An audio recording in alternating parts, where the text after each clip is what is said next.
আসসালামু আলাইকুম সবাইকে। আশা করি সবাই অনেক ভালো আছো। আজকে এইচএসসি 21-এর অ্যাসাইনমেন্টের সেকেন্ড উইকের অ্যাসাইনমেন্টটা, অর্থাৎ আমাদের তাপগতিবিদ্যায় যে অ্যাসাইনমেন্টটা দেওয়া হয়েছে শিক্ষা মন্ত্রণালয় থেকে, সেটা সলভ নিয়ে তোমাদের সামনে এসেছি।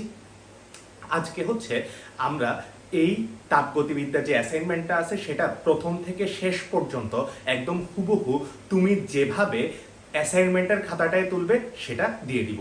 তবে প্রথমে একটা কথা বলে রাখি, এই তাপগতিবিদ্যার যে অ্যাসাইনমেন্টটা দেওয়া হয়েছে সেটাতে বেশ কিছু ডিপ বেসিকের জিনিসপত্র দিয়ে দেওয়া হয়েছে, যেটা তুমি যদি না জানো তাহলে ব্যাপারটা তুমি পারফেক্টলি বুঝতে পারবে না।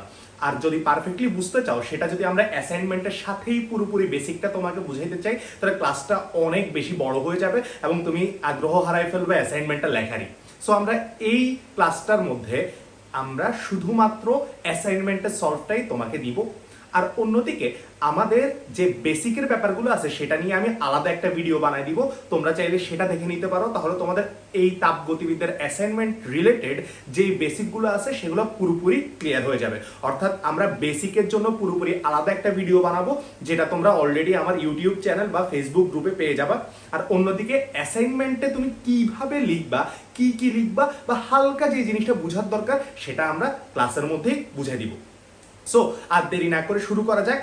আর একটা অ্যানাউন্সমেন্ট সেটা একটু বলে ফেলি, সেটা হচ্ছে আমাদের যে 1 নাম্বার অ্যাসাইনমেন্টটা আছে সেটাতে 1-2টা কারেকশনের আসলে একটু দরকার আছে, ঠিক আছে? ওই 1-2টা যে কারেকশনের দরকার আছে সেগুলো আমরা আজকের ভিডিও লাস্টেই বলে দিব। ছোট্ট কিছু কারেকশন, যেটা আমি ছোট্ট একটু ভুল করে ফেলছি, সেটার জন্য সবার কাছে সরি আসলে। সো আজকে আমাদের দ্বিতীয় অ্যাসাইনমেন্টটা পুরোপুরি 100% ঠিকভাবেই আমরা কি করে দিব, সলভ করে দিব। সো সবাই একটু খাতা কলম নিয়ে বসে যাও। এই অ্যাসাইনমেন্টটা যেভাবে আমি লিখে দিব হুবহু সেভাবে যদি তুমি সলভ করে ফেলো, তাহলে তোমার অ্যাসাইনমেন্টটা 100% কমপ্লিট হয়ে যাবে। আর বেসিকের জন্য তোমরা অন্য ভিডিওটা দেখতে পারো। ওকে, তাহলে শুরু করা যাক আজকের অ্যাসাইনমেন্টটা। তাহলে চলে আসো, প্রথমেই হচ্ছে আমাদের ক নাম্বার প্রশ্ন। ক নাম্বার প্রশ্নে বলা আছে এনট্রপির মাধ্যমে তাপগতিবিদ্যার দ্বিতীয় সূত্র লিখো। আচ্ছা, এটা হচ্ছে আমাদের প্রথম অংশটুকু, অর্থাৎ এনট্রপির মাধ্যমে আমার তাপগতিবিদ্যার কোন সূত্রটা লিখতে বলছে, দ্বিতীয় সূত্রটা লিখতে বলছে। আমাদের বইতে তুমি যদি একটু খোলো, তাহলে তাপগতিবিদ্যার দ্বিতীয় সূত্রটা এভাবে লেখা আছে যে 4টা বিবৃতি দেওয়া আছে। 4টা বিবৃতির মূল কথা হচ্ছে এটা যে কোনো প্রকার শীতলতম স্থান থেকে কোনো প্রকার উষ্ণতম স্থানে, অর্থাৎ কম তাপমাত্রার অঞ্চল থেকে বেশি তাপমাত্রার অঞ্চলে কখনোই তাপটা প্রবাহিত হবে না, মানে স্বতঃস্ফূর্তভাবে হবে না। তোমাকে এখানে অবশ্যই কিছু পরিমাণ কাজ করতে হবে। ওই যে দ্বিতীয় সূত্রটা আছে সেটাই আমরা এখন কিসের মাধ্যমে লিখতে হবে বলছে, এনট্রপির মাধ্যমে লিখতে হবে। তাহলে একটু চলে আসি, তাহলে তাপগতিবিদ্যার দ্বিতীয় সূত্র এনট্রপির মাধ্যমে। তাহলে প্রথমে শিরোনামটা লিখে ফেলি, এনট্রপির মাধ্যমে, এনট্রপির মাধ্যমে তাপগতিবিদ্যার দ্বিতীয় সূত্র। তাপগতিবিদ্যার দ্বিতীয় সূত্র। তোমরা যদি একটু খেয়াল করো তাহলে দেখো আমরা প্রথমে ক নাম্বার কোশ্চেনে চলে আসছি, কারণ এই তাপগতিবিদ্যার যে অ্যাসাইনমেন্ট আছে সেটাতে কিন্তু কোনো উদ্দীপক দেওয়া নাই। সো আমরা ডাইরেক্ট কোশ্চেনের মধ্যেই চলে আসতে হইছে। তাহলে চলে আসি এনট্রপির মাধ্যমে তাপগতিবিদ্যার দ্বিতীয় সূত্র। তাহলে আমি লিখে দিব যেটা, এটাই তুমি বুঝবা আশা করি। আর যদি না বুঝো তাহলে অবশ্যই আমাদের বেসিকের ভিডিওটা দেখে নিবা। তাহলে আসি এনট্রপির মাধ্যমে তাপগতিবিদ্যার দ্বিতীয় সূত্র। এখানে বলা হয়েছে বিশ্বজগতে যে কোনো প্রক্রিয়ায় এনট্রপি বৃদ্ধি পায় অথবা স্থির থাকে। এনট্রপি এই মহাবিশ্বের মোট এনট্রপি, এই মহাবিশ্বের মোট এনট্রপি কখনোই হ্রাস পায় না। আচ্ছা, এটাই হচ্ছে আমাদের তাপগতিবিদ্যার দ্বিতীয় সূত্রটা। কিসের মাধ্যমে লিখছি আমরা, এনট্রপির মাধ্যমে লিখছি। আচ্ছা, আমাদের যত প্রকার প্রক্রিয়া ঘটে এনট্রপির মেইন বেসিকটার কাহিনীটাই হচ্ছে এটা যে এনট্রপিটা আমাদের 2টা প্রক্রিয়া থাকে, একটা হচ্ছে প্রত্যাগামী প্রক্রিয়া আর একটা অপ্রত্যাগামী প্রক্রিয়া। আমাদের যে প্রত্যাগামী প্রক্রিয়াগুলো আছে, অর্থাৎ যে প্রক্রিয়াগুলো সামনে গিয়ে আবার বিপরীতে আসতে পারে, ওই সকল প্রত্যাগামী প্রক্রিয়ায় এনট্রপিটা স্থির থাকে। তার মানে মহাবিশ্বের যে কোনো প্রক্রিয়ার মধ্যে এনট্রপিটা স্থির থাকতে পারে। আর অপ্রত্যাগামী যেসব প্রক্রিয়া আছে, অর্থাৎ যারা শুধু একমুখী চলে, বিপরীতমুখী হয়ে ফিরে আসতে পারে না, সেই সকল প্রক্রিয়া এনট্রপি কি পায়? বৃদ্ধি পায়। তার মানে মহাবিশ্বের এনট্রপিটা হয় বৃদ্ধি পাবে অথবা স্থির থাকবে, কখনোই সে কি পাইতে পারে না? হ্রাস পাইতে পারে না। এটাই হচ্ছে এনট্রপির মাধ্যমে তাপগতিবিদ্যার দ্বিতীয় সূত্র। তাহলে এটা হচ্ছে আমাদের প্রথম অংশটুকুর অ্যান্সার। পরের অংশটুকুর অ্যান্সার, 3 প্রক্রিয়ায় তাপের সঞ্চালনের ক্ষেত্রে এনট্রপি বৃদ্ধি পায় নাকি হ্রাস পায়, গাণিতিক যুক্তি সহ বিশ্লেষণ করো। একটু খেয়াল করবা, এই যে 3 প্রক্রিয়া তাপের সঞ্চালন, এখানে ব্র্যাকেট দিয়ে তোমাদের লিখে দেওয়া আছে পরিবহন, পরিচলন, বিকিরণ। তোমরা ছোটবেলায় হচ্ছে তাপ যে সঞ্চালিত হয় 3 প্রকার প্রক্রিয়া পড়ে আসছো, একটা হচ্ছে পরিবহন, একটা হচ্ছে পরিচলন, একটা হচ্ছে বিকিরণ। তাহলে একটু ছোট্ট করে আমরা পরিবহন, পরিচলন এই জিনিসগুলো যদি একটু দেখি, তারপর আমরা এটার অ্যান্সারটা একটু শুরু করবো। সো ছোট্ট একটু করে বলবো, যদিও আমাদের যদি তুমি পুরো বেসিকটা চাও তাহলে কিন্তু আমাদের কি বেসিকের ভিডিওটা দেখে নিবা। তাহলে একটু খেয়াল করি, প্রথম হচ্ছে 3 প্রক্রিয়া তাপ সঞ্চালন, কি কি আমরা জানি সবাই, সেটা হচ্ছে পরিবহন, একটা হচ্ছে পরিচলন, আরেকটা হচ্ছে আমাদের জন্য বিকিরণ। আচ্ছা, প্রথমে আসি পরিবহন জিনিসটা কি। পরিবহন মানে হচ্ছে নরমালি কঠিন বস্তুর মধ্যে যেভাবে তাপটা প্রবাহিত হয়, অর্থাৎ কঠিন বস্তুর এক পাশটা যদি মনে করি একটা লোহার জিনিসে আমরা এক পাশ গরম করি, তাহলে আরেক পাশটাও কি হয়ে যায়? গরম হয়ে যায়। দ্যাট ইজ তাপটা প্রবাহিত হয় গরম অঞ্চল থেকে ঠান্ডা অঞ্চলের দিকে, তাপটা প্রবাহিত হয়। কিন্তু আমাদের পদার্থের যে অণুগুলা আছে, একটু খেয়াল করো তো, এই যে কঠিন পদার্থের অণুগুলা, এরা কি এখান থেকে এখানে চলে আসছে? নো। সো পরিবহনের বেসিকটা হচ্ছে এটা, যে উচ্চ তাপমাত্রার অঞ্চল থেকে নিম্ন তাপমাত্রার অঞ্চলে তাপটা প্রবাহিত হবে, কিন্তু অণুর অবস্থানের কোনো কি ঘটবে না? পরিবর্তন ঘটবে না। অণুর অবস্থানটা হুবহু কি থাকবে? সেম থাকবে। পরিবহনে নরমালি কঠিন যেসব পদার্থ আছে ওদের তাপটা প্রবাহিত হয় হচ্ছে কি প্রক্রিয়ায়? পরিবহন প্রক্রিয়ায়। তারপর চলে আসি পরিচলন। পরিচলন জিনিসটা কি? সেম। মনে করো তুমি পানি গরম করতেছো, পানি গরম করলে যখন তুমি তাপ দিবা, তাপটা আস্তে আস্তে পুরো পানিটাকে গরম করবে। কিন্তু কিভাবে গরম করবে? প্রথমে হচ্ছে নিচের যে পানির অণুগুলো আছে ওরা গরম হয়ে যাবে, গরম হওয়ার কারণে ওরা হালকা হয়ে আস্তে করে উপরে উঠে যাবে, তারপর উপরে যেসব পানিগুলো গরম হয় ওরা নিচে চলে আসবে, তারপর ওরা আবার গরম হবে। অর্থাৎ এই প্রক্রিয়ায় তাপটা আবারও গরম অঞ্চল থেকে ঠান্ডা অঞ্চলে আস্তে আস্তে সিকোয়েন্স ওয়াইজ কি হচ্ছে? তাপের পরিবহনটা চলতেছে। কিন্তু এই ক্ষেত্রে অণুগুলো দেখো তো একবার উপরে গেছে, আবার নিচে আসতেছে, উপরে গেছে, নিচে আসতেছে। দ্যাট ইজ পরিচলন প্রক্রিয়ার মাধ্যমে অণুগুলার অবস্থানটা পরিবর্তন হয়। সো নরমালি দেখা যায় আমাদের যেসব গ্যাসীয় পদার্থ আছে বা তরল পদার্থ আছে ওদের মধ্যে নরমালি পরিচলন প্রক্রিয়ার মাধ্যমে কি হয়? তাপটা প্রবাহিত হয়। সো তাপটা আবারও কি হয়েছে? গরম থেকে ঠান্ডার দিকে গেছে। ওকে, বিকিরণ। বিকিরণ মানে কি? বিকিরণ মানে হচ্ছে সূর্য থেকে আমাদের পৃথিবীতে কিন্তু তাপটা আসে, ঠিক না? সো সূর্য আর পৃথিবীর মাঝখানে কিন্তু কোনো প্রকার মাধ্যম নাই। সূর্য আর পৃথিবীর মাঝখানে কিন্তু কোনো প্রকার কি নাই? মাধ্যম নাই। কিন্তু তারপরও তাপটা প্রবাহিত হচ্ছে কিসের মাধ্যমে? প্রবাহিত হচ্ছে তাড়িৎ চৌম্বক তরঙ্গের মাধ্যমে। সো তাড়িৎ চৌম্বক তরঙ্গের সিস্টেমে তাপটা সূর্য থেকে পৃথিবীতে আসতেছে। সূর্যটা একটা গরম জিনিস, পৃথিবী একটা ঠান্ডা জিনিস। সো গরম থেকে ঠান্ডার দিকে আসছে, অর্থাৎ উচ্চ তাপমাত্রার অঞ্চল থেকে নিম্ন তাপমাত্রার অঞ্চলে তাপটা আসতেছে, যেখানে কোনো প্রকার মাধ্যমের প্রয়োজন হচ্ছে না। নাম হচ্ছে কি প্রক্রিয়া? বিকিরণ প্রক্রিয়া। তাহলে এই 3 প্রকার পরিবহন প্রক্রিয়ায়, দ্যাট ইজ তাপ সঞ্চালনের প্রক্রিয়ায়, এই 3 প্রকার সঞ্চালনের প্রক্রিয়ার মধ্যেই একটা জিনিস কমন, সেটা হচ্ছে সব ক্ষেত্রেই উচ্চ তাপমাত্রার অঞ্চল থেকে নিম্ন তাপমাত্রার অঞ্চলে তাপটা কি হচ্ছে? প্রবাহিত হচ্ছে। উচ্চ তাপমাত্রার অঞ্চল থেকে নিম্ন তাপমাত্রার অঞ্চলে কি হচ্ছে? তাপটা প্রবাহিত হচ্ছে। সো এই 3 প্রক্রিয়ার ক্ষেত্রে আমাকে বলছে এনট্রপি বৃদ্ধি পাবে নাকি হ্রাস পাবে গাণিতিকভাবে দেখাইতে। সো একটু চলে আসো, আমরা এটার অ্যানসারটা কিভাবে লিখবো সবাই একটু খেয়াল করবা। তাহলে সর্বপ্রথম আমরা লিখি আগে তাপ সঞ্চালনের ক্ষেত্রে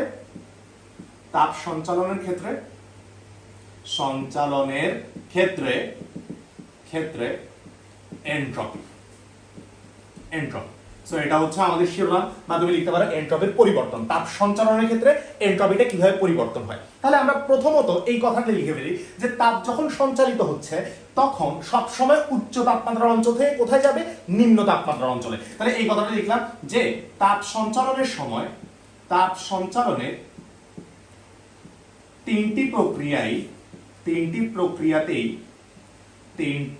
প্রক্রিয়াতেই তাপ উচ্চ তাপমাত্রার অঞ্চল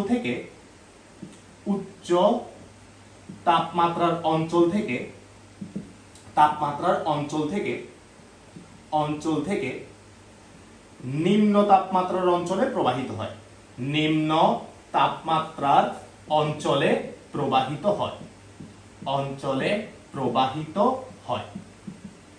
সো আমরা হচ্ছে যেই প্রকার কাহিনী নিই সব তিন প্রকারেই উচ্চ তাপমাত্রার জায়গা থেকে তাপটা কোন জায়গায় যাচ্ছে, নিম্ন তাপমাত্রার অঞ্চলে, নিম্ন তাপমাত্রার অঞ্চলে। তাহলে আমরা একটা এক্সাম্পল ধরে নিব, যে ধরি উচ্চ তাপমাত্রা T1 থেকে কিউ পরিমাণ তাপ নিম্ন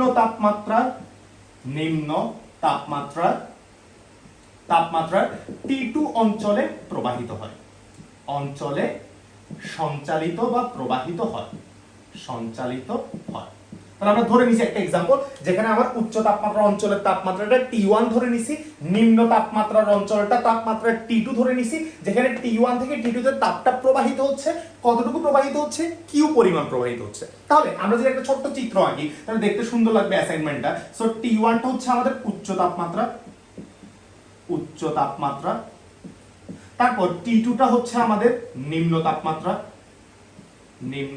তাপমাত্রা।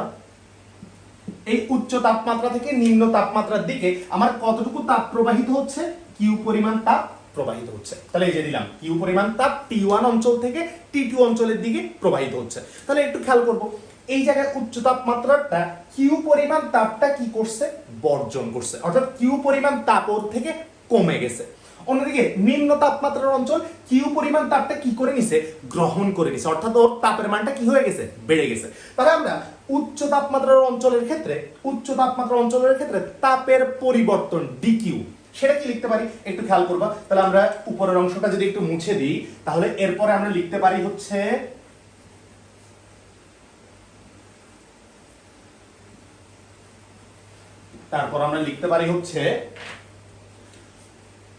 উচ্চ তাপমাত্রার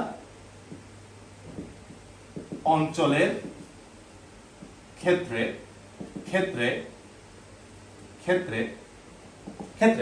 তাপের পরিবর্তন, ও কিউ পরিমাণ তাপটা কি করছে, বর্জন, দ্যাট ইজ ওর পরিবর্তনটা কি হবে, নেগেটিভ, কারণ বর্জন গুলো তাপটা কমে গেছে, তাপ কমে গেলে ডিকিউর মান বা আমাদের তাপের পরিবর্তন মান নেগেটিভ হয়। সো উচ্চ তাপমাত্রার ক্ষেত্রে তাপের পরিবর্তন ডিকিউ সমান আমরা কি লিখবো, কিউ পরিমাণ তাপটাও বর্জন করছে, সো মাইনাস কিউ, ঠিক আছে না। আর অন্যদিকে ওর ক্ষেত্রে তাপমাত্রাটা কত, T1, সো ওর ক্ষেত্রে তাপমাত্রা সুন্দর মতো আমরা লিখতে পারি T1।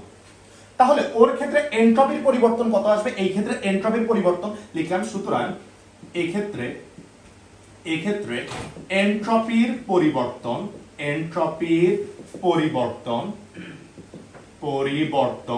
DS1 দিলাম, কারণ এটা প্রথম প্রক্রিয়া, এই ক্ষেত্রে DS1 দিলাম। এই এনট্রপির পরিবর্তনটা কত হবে, সূত্র জানি আমরা dQ/T, এনট্রপির সূত্র কি dQ/T। তাহলে ওর ক্ষেত্রে এনট্রপির পরিবর্তন কত হবে, -Q ডিভাইড বাই তাপমাত্রা কত, T1। তাহলে ওর ক্ষেত্রে DS1 বা এনট্রপির মান হচ্ছে -Q divide by T1। Same ভাবে আমরা নিম্ন তাপমাত্রার অঞ্চলের ক্ষেত্রে আবারও এনট্রপি বের করতে পারি। তাহলে আসো তো সেটা একটু করে ফেলি। নিম্ন তাপমাত্রার অঞ্চলের ক্ষেত্রে এনট্রপি, তাহলে জাস্ট হালকা হালকা করে মুছে দিচ্ছি। তাহলে সেম কাহিনী আবার লিখবো, জাস্ট এবার কি লিখবো, নিম্ন তাপমাত্রার অঞ্চলের ক্ষেত্রে তাপের পরিবর্তন কি, দেখো তো ও তাপটা গ্রহণ করছে, কতটুকু তাপ গ্রহণ করছে, কিউ পরিমাণ তাপটা গ্রহণ করছে, তাহলে ওর তাপটা কিছু পরিমাণ বেড়ে গেছে, দ্যাট ইজ ওর তাপটা হবে প্লাস কিউ, কারণ তাপ গ্রহণ করলে ডিকিউ পজিটিভ হয়, যারা তাপগতিবিদ্যা করছে ওরা ভালো করে জানার কথা। ওর ক্ষেত্রে তাপমাত্রাটা কত, T2, তাহলে T2 তাপমাত্রা ও কিউ পরিমাণ তাপটা গ্রহণ করছে, সো তাপমাত্রাটা T2। তাহলে আমাদের এনট্রপির পরিবর্তনের সূত্রে এবার লিখবো DS2 এর মান কত হবে, মাইনাস dQ/T আছে না, dQ এর জায়গায় এবার কিউ এর মান কত হবে, dQ এর মান হবে কত, কিউ, এই যে ও কিউ পরিমাণ তাপটা গ্রহণ করছে, ওর তাপমাত্রাটা কত, T2। ব্যাপারটা বুঝতে পারছো? তাহলে আমাদের এই ক্ষেত্রে একটা এনট্রপির পরিবর্তন বের হয়েছে, এই ক্ষেত্রে একটা এনট্রপির পরিবর্তন বের হয়েছে, আমরা মোট ব্যাপারটা দেখতে হবে যে মোট এনট্রপির পরিবর্তনটা কি হয়েছে। তাহলে প্রথম এই ক্ষেত্রে উচ্চ তাপমাত্রার ক্ষেত্রে আমরা দেখলাম এন্ট্রপির পরিবর্তন, নিম্ন তাপমাত্রার ক্ষেত্রে আবার দেখলাম এন্ট্রপির পরিবর্তন। তাহলে মোট এন্ট্রপির পরিবর্তনটা কি হবে? এই যে দুইটা এন্ট্রপির পরিবর্তন আছে এটাও আমাদের DS2 হবে, সরি এই যে DS2 হবে। তাহলে এই দুইটা মোট যে যোগফলটা আসবে সেটাই আমাদের এই প্রক্রিয়ায় মোট এন্ট্রপির পরিবর্তন। তাহলে আসো মোট এন্ট্রপির পরিবর্তনটা আমরা লিখব। সুতরাং মোট এন্ট্রপির পরিবর্তন, মোট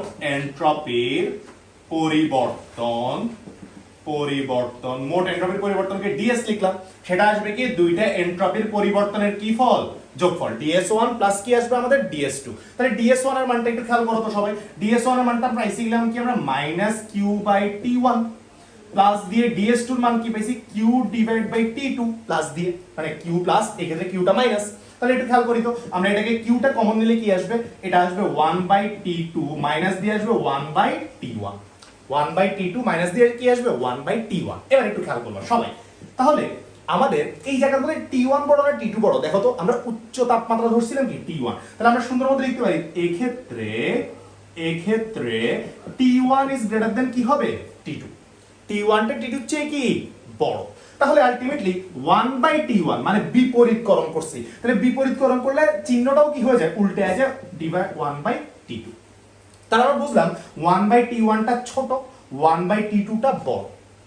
1/T1 টা ছোট, 1/T2 টা বড়। তাহলে এটা বড় এটা ছোট, তাহলে বড় থেকে ছোট বিয়োগ করব।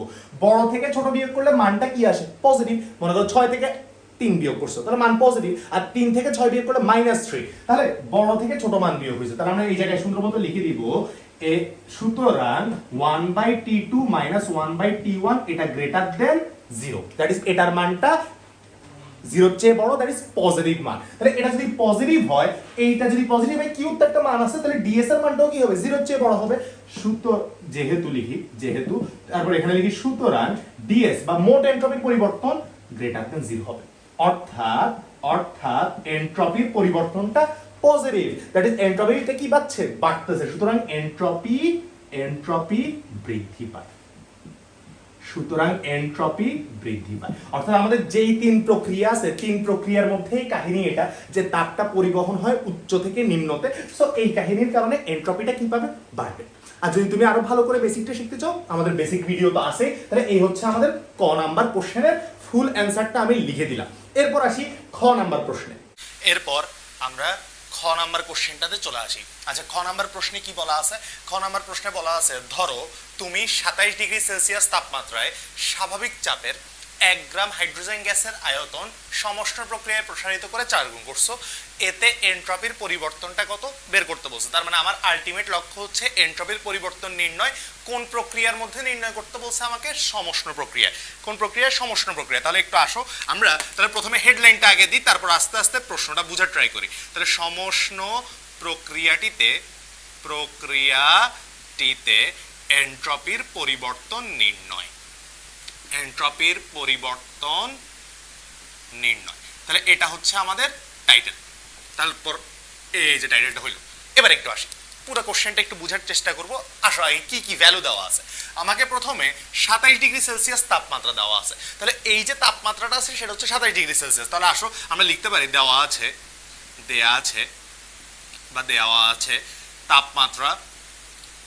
তাপমাত্রা T সমান কত ডিগ্রি সেলসিয়াস দেওয়া আছে? 27 ডিগ্রি সেলসিয়াস। সো আমরা সুন্দর মতো লিখতে পারি 27 ডিগ্রি সেলসিয়াস, কেলভিনে নিয়ে গেলে আসবে 300 কেলভিন।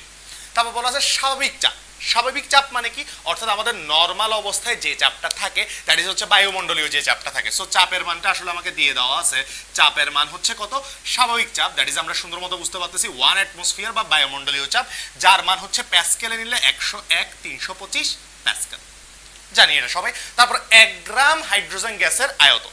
এবার একটু খেয়াল করবা, 1 গ্রাম হাইড্রোজেন গ্যাস দেওয়া আছে। সো আমরা সুন্দর মতো ভর লিখতে পারি। ভর W সমান কত গ্রাম? 1 গ্রাম। আচ্ছা, এই ভরটা দেওয়ার লক্ষ্যটা কি? আমরা সবাই জানি যে আমাদের এই তাপগতিবিদ্যা রিলেটেড কোনো প্রকার সূত্রের মধ্যে ডিরেক্ট ভর ইউজ করার কাহিনী নেই, মোল সংখ্যা ইউজ করার কাহিনী আছে। সো আমরা সুন্দর মতো এই ভরটা দিছে কেন বুঝতে পারতেছি? মোল সংখ্যা বের করার জন্য। সো আমরা সুন্দর মতো মোল সংখ্যাটা বের করে ফেলতে পারি ভর থেকে। মোল সংখ্যা, তাহলে মোল সংখ্যা লিখব N সমান ভর ডিভাইড বাই আণবিক ভর। এবার খেয়াল করো কত গ্রাম ভর দিছে তোমাকে? 1 গ্রাম ভর। আণবিক ভর, কার আণবিক ভর বসাবো? কোন গ্যাস ইউজ করছি আমরা? হাইড্রোজেন গ্যাস ইউজ করছি। সো এই জায়গায় হাইড্রোজেন গ্যাসের আণবিক ভর ইউজ করতে হবে। তো হাইড্রোজেন গ্যাসের আণবিক ভর কত? 2H2।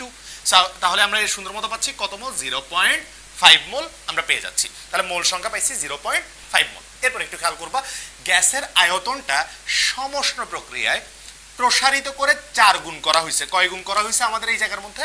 4 গুণ করা হয়েছে। অর্থাৎ আগে যে আয়তনটা ছিল সেটা যা ছিল, এরপর আয়তনটা কয় গুণ করছি আমরা? 4 গুণ করে ফেলছি। অর্থাৎ ওর আদি আয়তনটা যদি আমরা ধরে নিই, ধরি আদি আয়তন V1 সমান যদি আমাদের কত হয়? V হয়, তাহলে শেষ আয়তন V2 সমান আমাদের কত হয়ে যাবে? 4V। শেষ আয়তন V2 সমান আমাদের কত হয়ে যাবে? 4V। কারণ আয়তন কত গুণ করছি আমরা? 4 গুণ করছি। এই যে এই অবস্থায় ছিল, প্রসারিত করে ওকে কয় গুণ করে ফেলছি আমরা? 4 গুণ করে ফেলছি। সো আদি আয়তন V হইলে পরের আয়তন 4V। সিম্পল। বলছে এতে এনট্রপির পরিবর্তনটা কত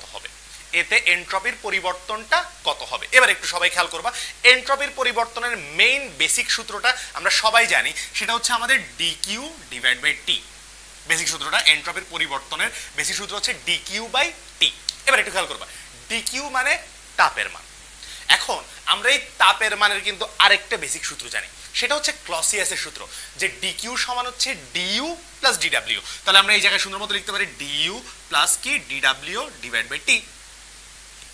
এবার একটু খেয়াল করবা, প্রক্রিয়ার নাম কি প্রক্রিয়া বলছে তোমাকে? সমষ্ণ প্রক্রিয়া। তাহলে সমষ্ণ প্রক্রিয়া আমরা সবাই জানি তাপমাত্রা স্থির থাকে, তাপমাত্রার সাথে রিলেটেড রাশি হচ্ছে আমাদের অভ্যন্তরীণ শক্তি। সো অভ্যন্তরীণ শক্তি স্থির থাকলে ডিউর মান কত বসাই দিব আমরা? 0।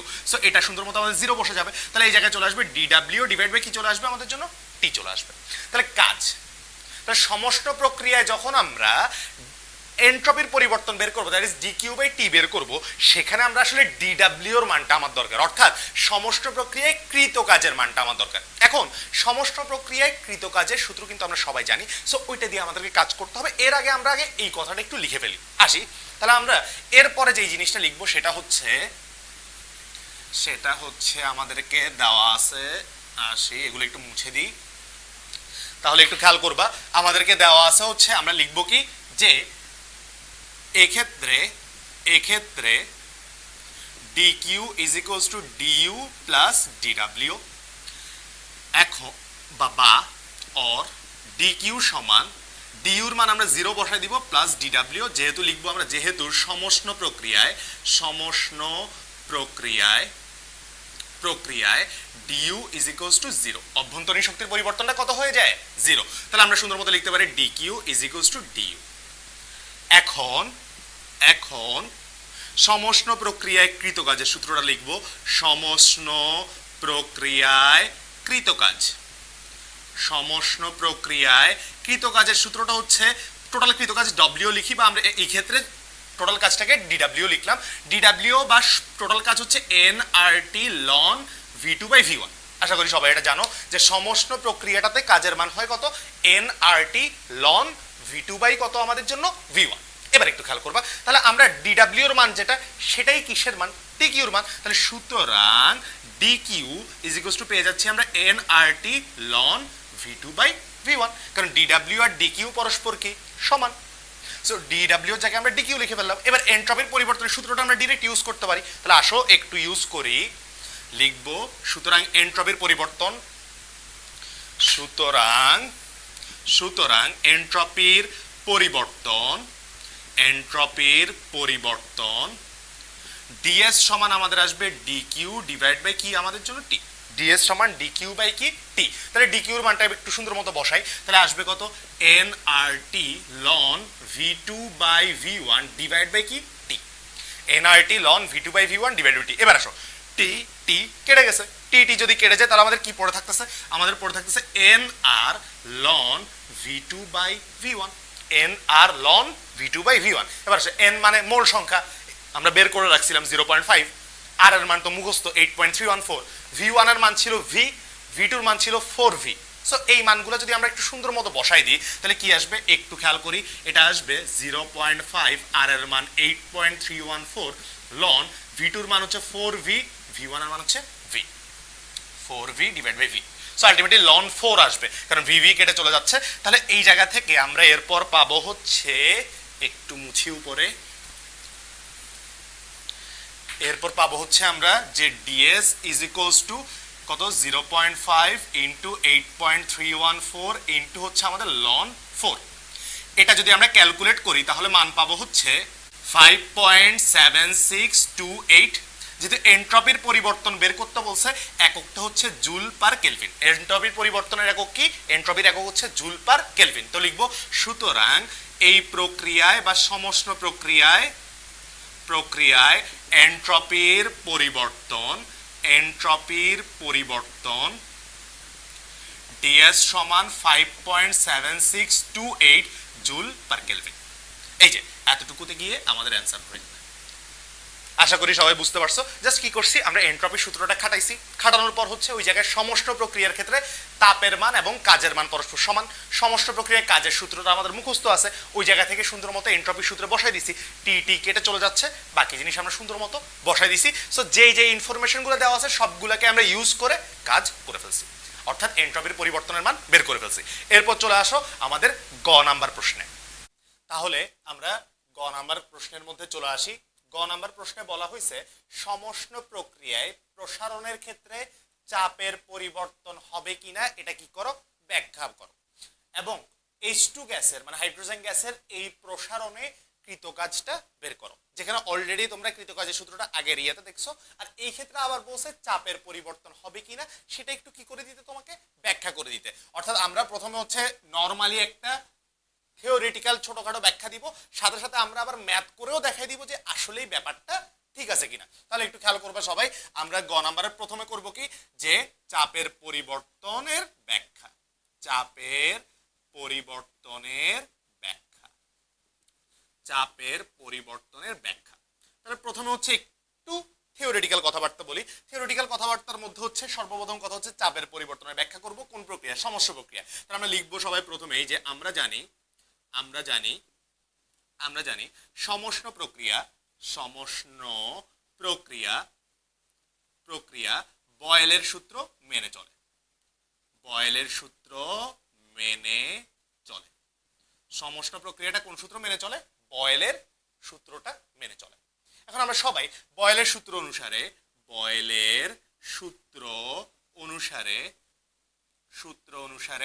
বয়েলের সূত্রটা আমরা সবাই কি জানি, যে আয়তন এবং চাপ পরস্পর ব্যস্তানুপাতিক, যেখানে তাপমাত্রা টি ধ্রুবক থাকে।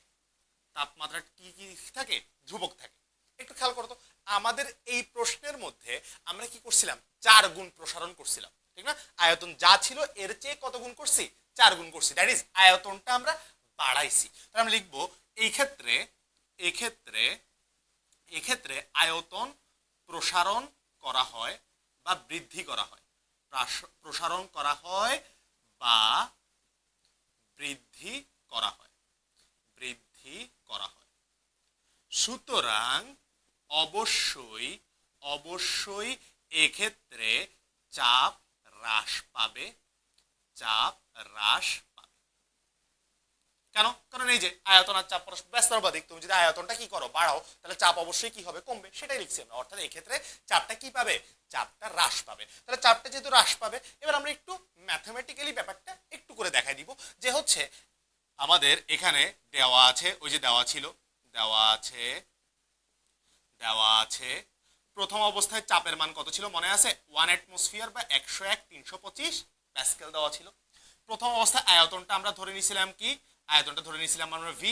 পরের অবস্থায় আয়তনটা করে ফেলছি কত, 4v, ঠিক না? তাহলে এখন আমরা বয়েলের সূত্রটা যদি লিখে দিই, একটু মুছে দিই উপরে। ওকে, চাপের পরিবর্তনের ব্যাখ্যাটা থিওরিটিক্যালি দিলাম। এবার হচ্ছে একটু ম্যাথ করে দেখাই দিব যে না আসলেই চাপটা কি হয়েছে, পরিবর্তন হয়েছে। তাহলে একটু খেয়াল করবা। সো আমাদের P2 টা বের করবো আমরা। এখন আমরা লিখবো আমরা জানি P1 V1 is equals to P2 V2। তাহলে আমার তো পরের চাপটা লাগবে। সো অর্থাৎ চাপ পরিবর্তন হয়েছে কিনা, P2 সমান আসবে P1 V1 divide by V2। তাহলে P1 এর মান কত দেখতে পাচ্ছ, 101/325 লিখলাম, ইনটু V1 এর মান কত আমাদের V2 এর মান হচ্ছে 4v। তাহলে VV কাটা যাচ্ছে, এখানে 4 দিয়ে যখন ভাগ করব আমরা, তখন ব্যাপারটা আসবে হচ্ছে, দেখি একটু মুছে দিই, তাহলে আসতেছে হচ্ছে আমাদের ভ্যালুটা 25,331.25। 25,331.25 এত প্যাসকেল। তাহলে P2 টা দেখো তো, P2 এর মানটা অর্থাৎ চাপটা কি হয়েছে, আগে 101,325 প্যাসকেল ছিল, এখন এত হয়েছে। লিখবো সুতরাং অর্থাৎ বোঝা যাচ্ছে, অর্থাৎ এক্ষেত্রে চাপের মানটি হ্রাস পেয়েছে। এক্ষেত্রে চাপের মানটা কি পাইছে, এক্ষেত্রে চাপের মানটা কিন্তু চাপের পরিবর্তন হবে কিনা, হ্যাঁ চাপের মানটা পরিবর্তন হবে, সেটা হ্রাস পাবে। সেটা আমরা থিওরিটিক্যালিও একটু বুঝে দিলাম, ম্যাথমেটিক্যালিও একটু দেখাই দিলাম। এরপর চলে আসো এই প্রশ্নের পরবর্তী অংশে, যেটা বলছে হাইড্রোজেন গ্যাসের এই প্রসারণে কৃতকাজটা কত সেটা বের করতে। তাহলে আসো কৃতকাজ নির্ণয়। তাহলে এটা সবাই একটু স্ক্রিনশট নিয়ে ফেলবা, আমি মুছে ফেলতেছি বা লিখে ফেলবা, একটু পজ করে লিখে ফেললেও হচ্ছে। তাহলে এবার আসো আমরা এবার কি নির্ণয় করব, কৃতকাজটা নির্ণয় করব। তাহলে লিখবো কৃতকাজ নির্ণয়।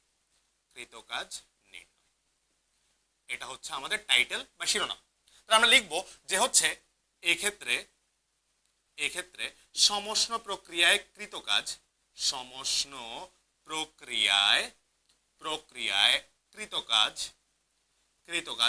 W সমান আমরা সবাই জানি সেটা হচ্ছে nRT ln V2 by V1, যেখানে অলরেডি n10 এগুলো সবগুলোর ভ্যালু আমরা বের করে রাখছি আগের কোশ্চেনে। সো n এর মানটা আমরা বসাই দিব 0.5 মোল, আর এর মানটা আমরা জানি 8.314।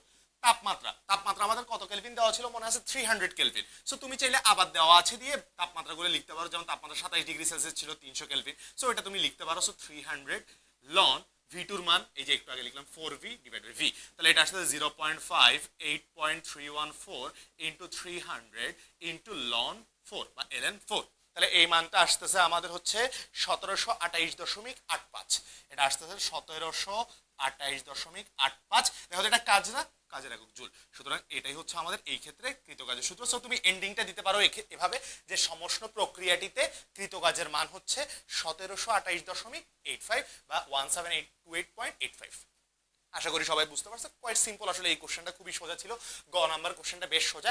এরপর আস্তে আস্তে আমাদের একটু ডিফারেন্ট লেভেলের প্রশ্নগুলো শুরু হয়েছে, অর্থাৎ 4 নাম্বার 5 নাম্বার এবং 6 নাম্বার যে কোশ্চেনগুলো আছে এগুলোতে একটু কঠিন বেসিক আছে, একটু কঠিন থিওরির ম্যাথ এগুলো। সো আমি বলছি তোমাদেরকে যে এই পুরো তাপগতিবিদ্যার যে অ্যাসাইনমেন্টটা আছে এটার সাথে রিলেটেড যে থিওরিগুলো আছে ওটা নিয়ে আমি একটা আলাদা ভিডিও বানাবো। সো তোমরা চাইলে যদি বুঝতে চাও ব্যাপারটা তাহলে তোমরা ওইটা করতে পারো, কারণ অ্যাসাইনমেন্টের মধ্যেও যদি আমি ভালো মতো পুরো প্রত্যেকটা টপিক বেসিক বাই বেসিক বুঝাইতে চাই তাহলে একটু বুঝতেই পারতেছো ব্যাপারটা প্রবলেমেটিক হয়ে যাবে, তোমাদের লিখতেও প্রবলেম হবে, সবকিছু বুঝতে প্রবলেম হবে। সো আমরা কি করব, আলাদা একটা ভিডিও বানাই দিচ্ছি যেন তোমরা ভালো মতো ব্যাপারটা কি করতে পারো, বুঝতে পারো। এর পরের কোশ্চেন থেকে তোমরা ব্যাপারটা বুঝতে পারবা। তাহলে আমরা চলে আসি এরপর হচ্ছে ঘ নাম্বার বা 4 নাম্বার প্রশ্নের মধ্যে। এরপর আমরা 4 নাম্বার প্রশ্নটার মধ্যে চলে আসি। 4 নাম্বার প্রশ্নে আমাদেরকে বলছে সমচাপ প্রক্রিয়ায় 1 গ্রাম হাইড্রোজেন গ্যাসের আয়তন 4 গুণ প্রসারণে এন্ট্রপির পরিবর্তন হবে কিনা তা নির্ণয় করে দেখাও। অর্থাৎ এবার আমাদের যে প্রক্রিয়াটা দেওয়া আছে এটা কিন্তু আর সমচাপ প্রক্রিয়া নাই, এবার প্রক্রিয়াটা কি সমষ্ণ প্রক্রিয়া নাই, এবার কি প্রক্রিয়া হয়ে গেছে, সমচাপ প্রক্রিয়া হয়ে গেছে। আগে আমরা সমষ্ণর ক্ষেত্রে এন্ট্রপির পরিবর্তন বের করছিলাম, এবার সমচাপ। এরপর লাস্টে আবার দেখবা বলছে যে তুলনা করে দেখো এই দুইটার মধ্যে, ঠিক আছে। তো আমরা আগে সমচাপ প্রক্রিয়ার মধ্যে এই এন্ট্রপির পরিবর্তনটা কত হবে সেটা আগে আমরা একটু বের করার চেষ্টা করব। সো এটার মধ্যে একটু বেসিকগুলো একটু টাফ আছে, সো সবাই একটু খেয়াল করবা। অর্থাৎ এটার মধ্যে যে কাহিনীটা আছে এটা একটু কঠিন। সো আমরা ওই সিকোয়েন্সে একটু করে আগে আমরা লিখে ফেলি যে কি করব। আমরা প্রথমে লিখবো, তাহলে প্রথমে বলছে এন্ট্রপির পরিবর্তন হবে কিনা, তাহলে আমরা লিখি সমচাপ প্রক্রিয়ায় এন্ট্রপির পরিবর্তন নির্ণয়। সমচাপ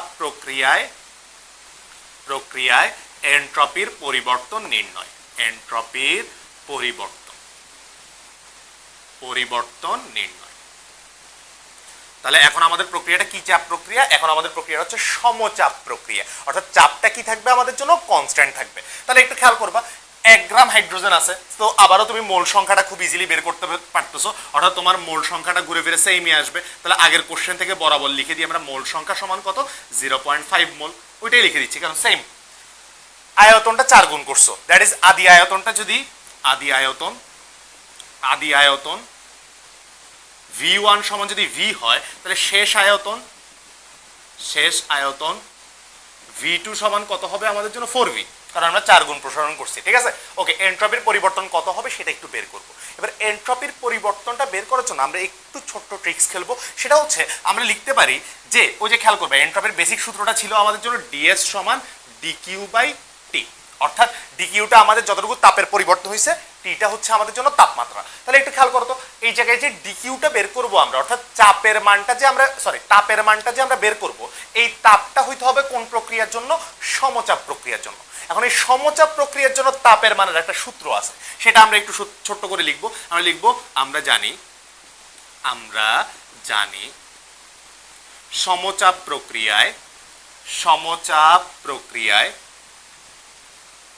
প্রক্রিয়ায় তাপের মান বা সমচাপ প্রক্রিয়ার তাপ, এটা সূত্র হচ্ছে ডিকিউপি লিখতে পারি আমরা, ঠিক আছে। এমনিতে লিখতেছি ডিকিউপি, এটার জন্য একটা সূত্র আছে, সেটা হচ্ছে এনসিপি ডিটি। আসলে সূত্রটা হচ্ছে সিপি সমান ডিকিউ বাই এনডিটি, ঠিক আছে। সো ডিকিউপি সমান আমরা সুন্দর মতো লিখতে পারি এনসিপি ডিটি। এই সিপিটাকে আমরা বলি হচ্ছে স্থির চাপে মোলার আপেক্ষিক তাপ। তাহলে আমরা সুন্দর মতো পাশে লিখবো যে সিপি মানে কি? স্থির চাপে মোলার আপেক্ষিক তাপ। স্থির চাপে মোলার আপেক্ষিক তাপ। এখন আমরা সুন্দর মতো এই সিপি, এটা সুন্দর মতো এই ডিকিউপিটা এখানে বসাই দিব। তো ওই যে বসাই দিব, তখন কিন্তু আমাদের একটু খেয়াল করতে হবে যে এন্ট্রপির পরিবর্তনটা বেরোবে, ওটা কিন্তু ক্ষুদ্র এন্ট্রপির পরিবর্তন বেরোবে। তাহলে টোটাল এন্ট্রপির পরিবর্তন বের করার জন্য আমাকে এটাকে ইন্টিগ্রেশন করতে হবে।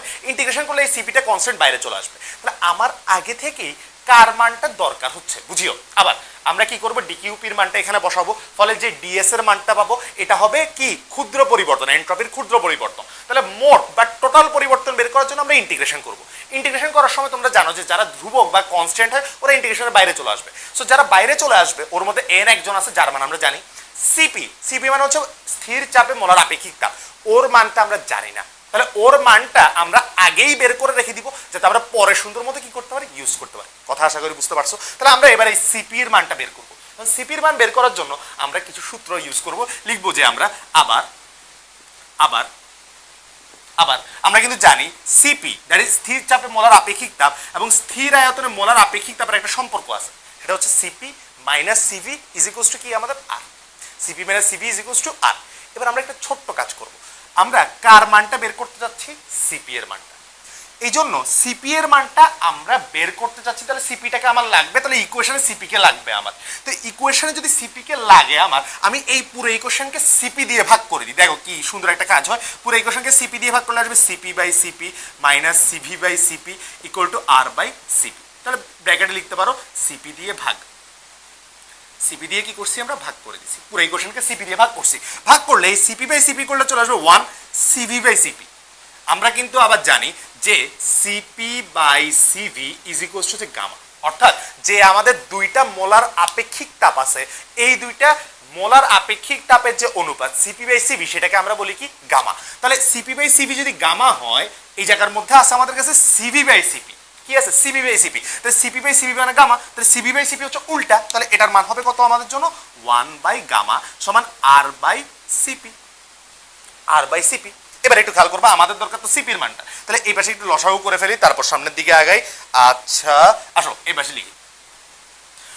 তাহলে এই জায়গায় আসবে গামাটা লসাগু আসবে, এটা আসবে গামা মাইনাস 1। তাহলে or gamma minus 1 divide by gamma equal to R by CP.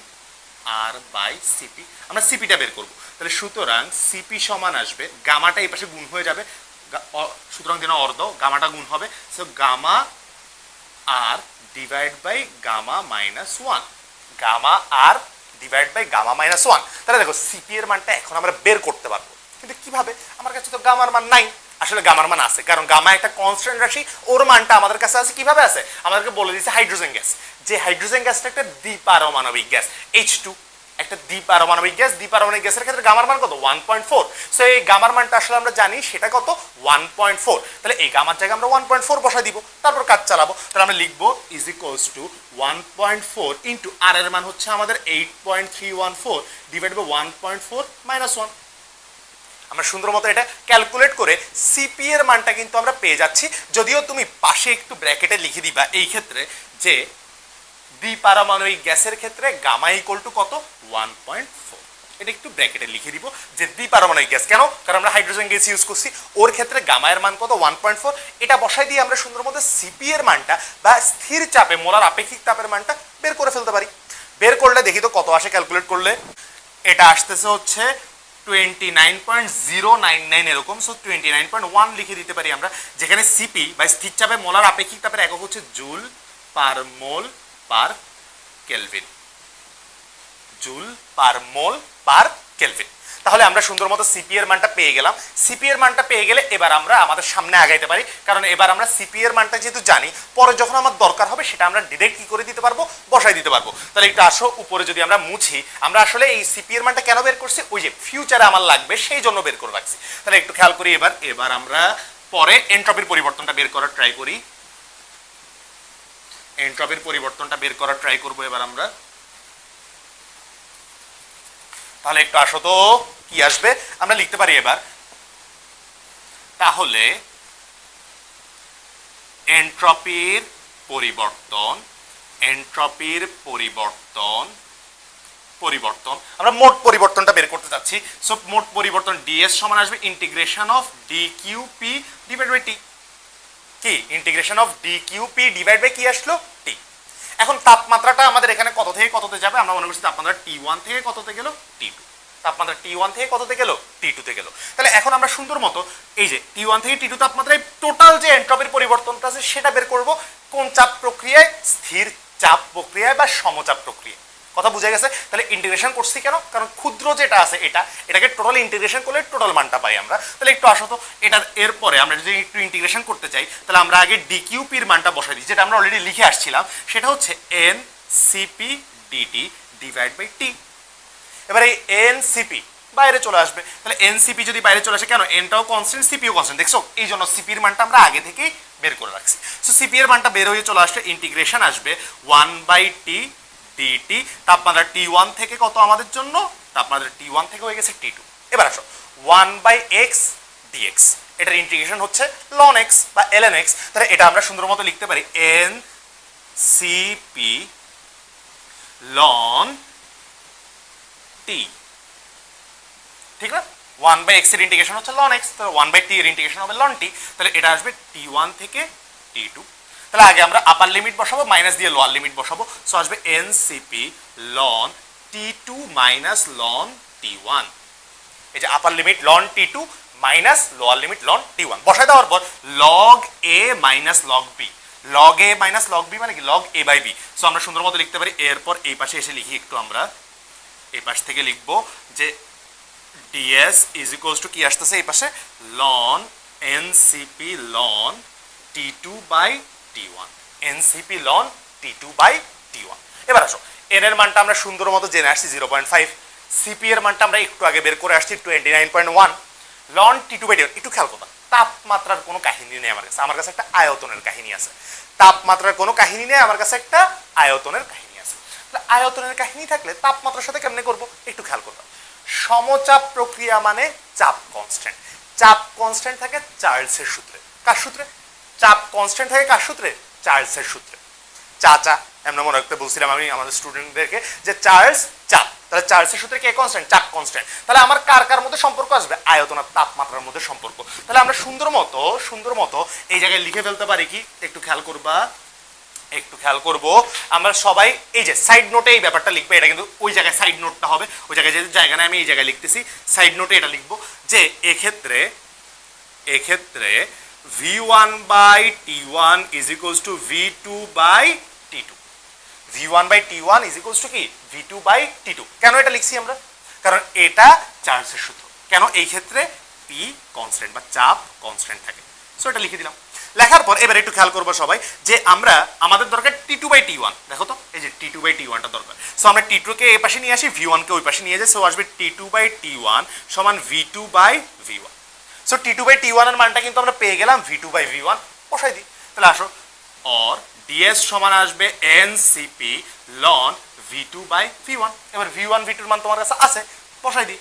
n এর মান 0.5, CP এর মান পাইলাম 29.1 ইনটু ln V2 এর মান কত পাইছো? V2 এর মান আর V1 এর মান পাইছিলাম 4V আর শুধু V। আগে লেখা আছে তোমার খাতার উপরে, একটু খেয়াল করবা। তাহলে আসো তো কাটাকাটি গুলো, লন 4 আসবে 0.5, 29.1 ইন্টু লন 4, এটার মান কত আসতেছে একটু দেখি। এটা আসতেছে হচ্ছে 20.17 জুল পার কেলভিন। তাহলে এই হচ্ছে আমাদের সমচাপ প্রক্রিয়াটাতে মোট এন্ট্রপির পরিবর্তন। তাহলে তুমি লিখে দিবা যে সমচাপ প্রক্রিয়ায় মোট এন্ট্রপির পরিবর্তন 20.17। তাহলে এটাকে তুমি চাইলে আবার ডিএসপি দিয়েও লিখতে পারো, কারণ এটা সমচাপ প্রক্রিয়ার ক্ষেত্রে। তাহলে আসো তো আমাদের প্রথম অংশটা কিন্তু হয়ে গেছে, যে এই জায়গায় এন্ট্রপির পরিবর্তন হবে কিনা, হ্যাঁ হবে, এবং এই এন্ট্রপির পরিবর্তনের মান কত 20.17 জুল পার কেলভিন। তাহলে এই জায়গায় একটু প্রুফ টুফ এগুলো একটু বেশি, সো একটু তুমি সিকোয়েন্স ওয়াইজ লিখে ফেলবা। এটার আর আমি অত বেশি ডিপ বেসিকে যাচ্ছি না, সিপিসিভির বেসিকে যাচ্ছি না, ওইটা আশা করি সবাই আমার থিওরিটিক্যাল ভিডিওটা দেখে জেনে ফেলতে পারবা। তাহলে এই সিকোয়েন্সে তুমি কি করবা, এই সিকোয়েন্সে তুমি এই কোশ্চেনটা করে ফেলবা। করার পর এরপর আমরা পরের অংশে চলে আসি। বলছে সমচাপ ও সমষ্ণ প্রক্রিয়ায় গ্যাসের এই আয়তন প্রসারণে এন্ট্রপির যে পরিবর্তনটা হয়েছে এটা তুলনা করো। তাহলে আগে আমরা সমচাপ প্রক্রিয়া কত বের হয়েছে, সমষ্ণ প্রক্রিয়া কত বের হয়েছে, ওইটা একটু লিখি, একটু খেয়াল করবা, লিখে ফেলবো। তাহলে সমষ্ণ প্রক্রিয়া, এটা হচ্ছে সমচাপ প্রক্রিয়াটা বের হয়েছে, রাইট? সো সমচাপ প্রক্রিয়া বের হয়েছে আমাদের জন্য 20.17, আর সমষ্ণ প্রক্রিয়া বের হয়েছিল হচ্ছে 5.762। তাহলে আমাদের জন্য সমচাপ প্রক্রিয়ায় লিখবো, আচ্ছা তুলনা না, তাহলে লিখি সমচাপ ও সমষ্ণ প্রক্রিয়ায় এন্ট্রপির তুলনা। সমষ্ণ প্রক্রিয়ায় টাইটেল দিব আগে, সমষ্ণ প্রক্রিয়ায় এন্ট্রপির পরিবর্তনের তুলনা। এন্ট্রপির পরিবর্তনের তুলনা, ওকে আচ্ছা ঠিক আছে। এবার আসো তাহলে সমচাপ প্রক্রিয়ায় এন্ট্রপির মান কত লিখি আমরা, যে সমচাপ প্রক্রিয়ায় এন্ট্রপির পরিবর্তন হইছে, এন্ট্রপির পরিবর্তন ডিএসপি দিয়ে লিখলাম, ঠিক আছে, যেহেতু প্রেসারটা কনস্ট্যান্ট এই ক্ষেত্রে। তাহলে সেটা আসতেছে কত 20.17 জুল পার কেলভিন। অন্যদিকে আমাদের সমষ্ণ প্রক্রিয়া, যেটা আমরা অলরেডি আগে বের করে আসছি, সমষ্ণ প্রক্রিয়া খ নাম্বার প্রশ্নে বের করছিলাম, সমষ্ণ প্রক্রিয়ায় এন্ট্রপির পরিবর্তন সেটা কত, সমষ্ণ যেহেতু তাপমাত্রা কনস্ট্যান্ট, সো আমরা ডিএসটি লিখতে পারি।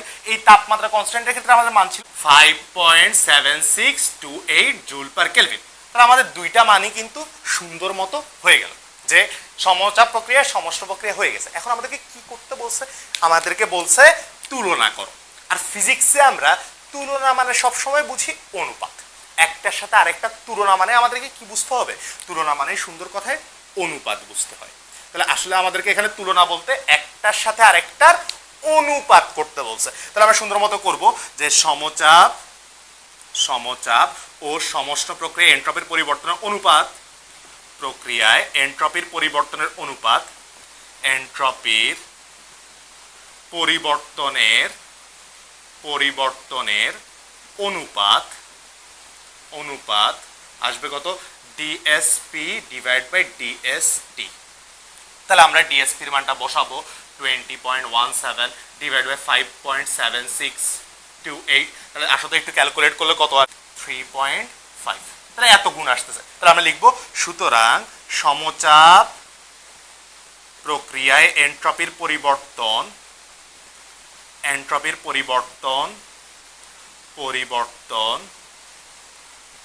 ইস্টু দিয়ে লিখতে পারো, যে সমষ্ণ প্রক্রিয়ায় এন্ট্রপির পরিবর্তন, সমষ্ণ প্রক্রিয়ায়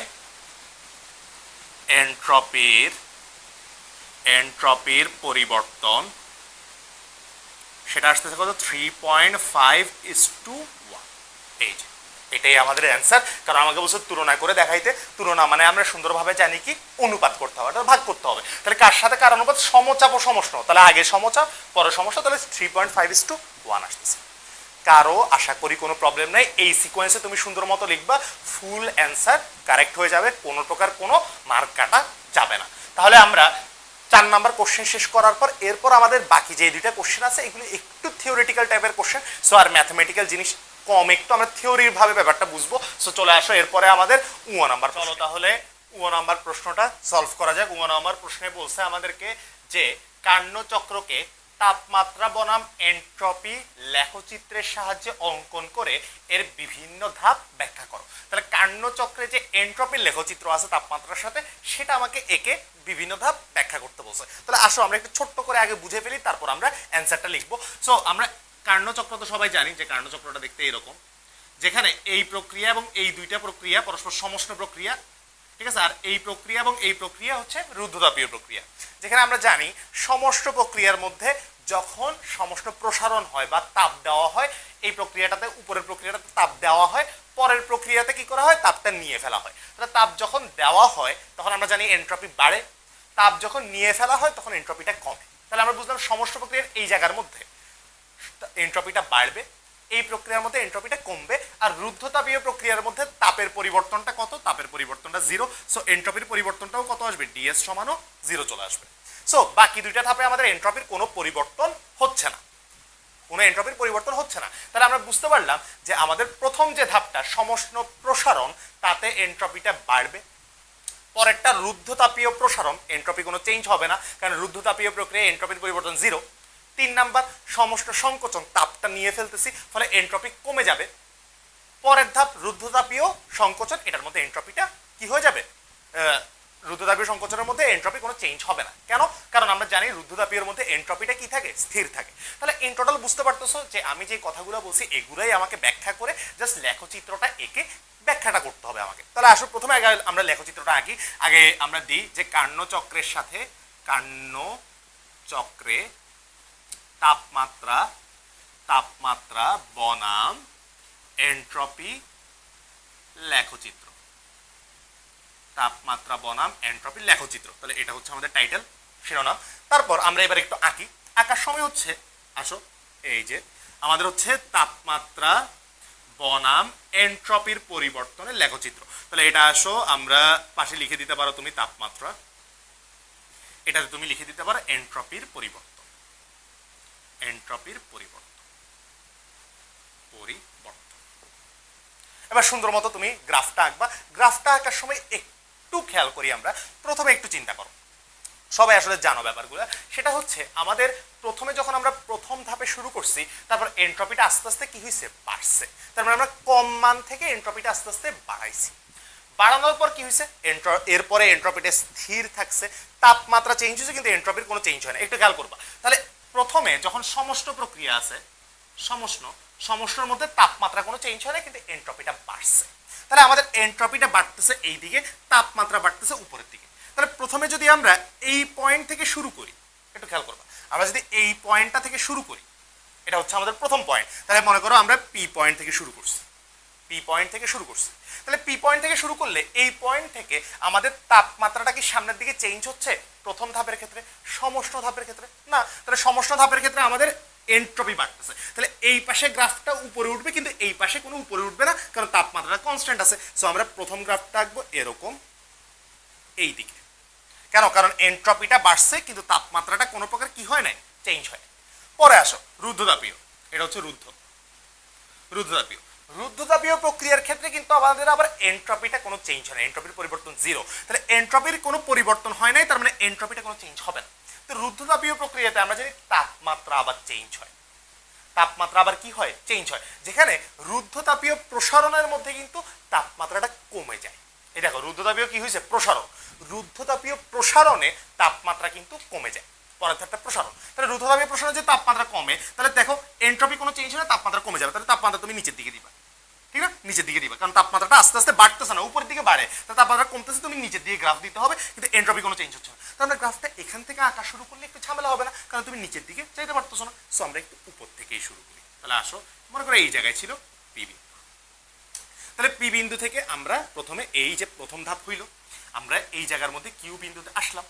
এরপর আমাদের তাপমাত্রাটা কমে গেছে, এন্ট্রপি কোনো চেঞ্জ হয় না। সো এন্ট্রপি বরাবর কোনো প্রকার মুভ নাই গ্রাফটার, শুধুমাত্র তাপমাত্রাটা কমে গেছে আমাদের। তাহলে এই জায়গা থেকে কিউ বিন্দু থেকে আমরা কোন বিন্দুতে চলে আসছি, আর বিন্দুতে চলে আসছি।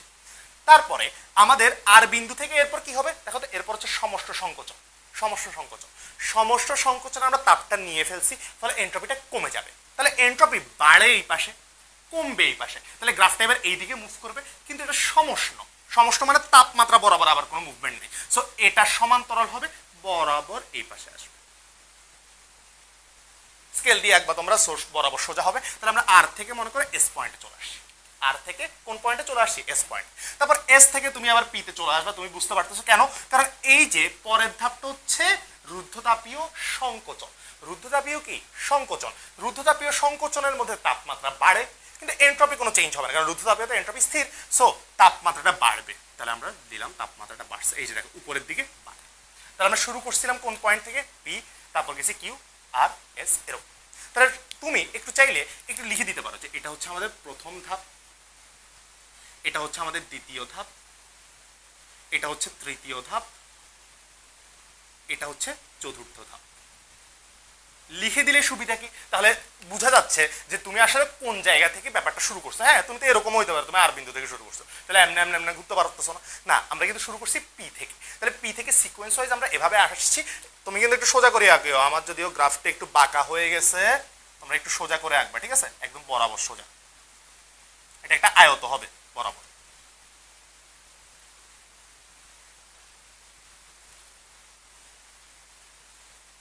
ওকে, এই যে বরাবর এরকম সোজা করে আঁকবা। এটা একদম, এটা এক্স অক্ষের সমান্তরাল, এটাও এক্স অক্ষের সমান্তরাল, এটা ওয়াই অক্ষের সমান্তরাল, এটাও ওয়াই অক্ষের সমান্তরাল। আশা করি বুঝতে পারছো। এই হচ্ছে গ্রাফটা। এবার আমরা সিকোয়েন্স ওয়াইজ ব্যাখ্যা লিখবো। তাহলে আসলে এক একটা ধাপের ব্যাখ্যা লিখবো, মুছে আবার পরের ধাপের ব্যাখ্যা লিখবো আমি, কারণ তাহলে তুমি বুঝতেও পারবা, গ্রাফটা দেখে দেখে শিখতেও পারবা। তাহলে একটু চলে আসি আমরা। এরপরে আসবে আমাদের ব্যাখ্যা। তাহলে তুমি এরপরে কিন্তু আবার কি দিবা? তুমি লিখবা যে লেখচিত্রের ব্যাখ্যা। ব্যাখ্যা চাইছে কিন্তু তোমার কাছে। সো লেখচিত্রের ব্যাখ্যা। ব্যাখ্যা। তো ব্যাখ্যার মধ্যে আমাদের প্রথমে কি ধাপ? প্রথম ধাপ। প্রথম ধাপের নাম কি? সমষ্ণ প্রসারণ। তাহলে লিখবা প্রথম ধাপ, প্রথম ধাপ সমষ্ণ প্রসারণ। সমষ্ণ প্রসারণ। প্রসারণ লিখলাম।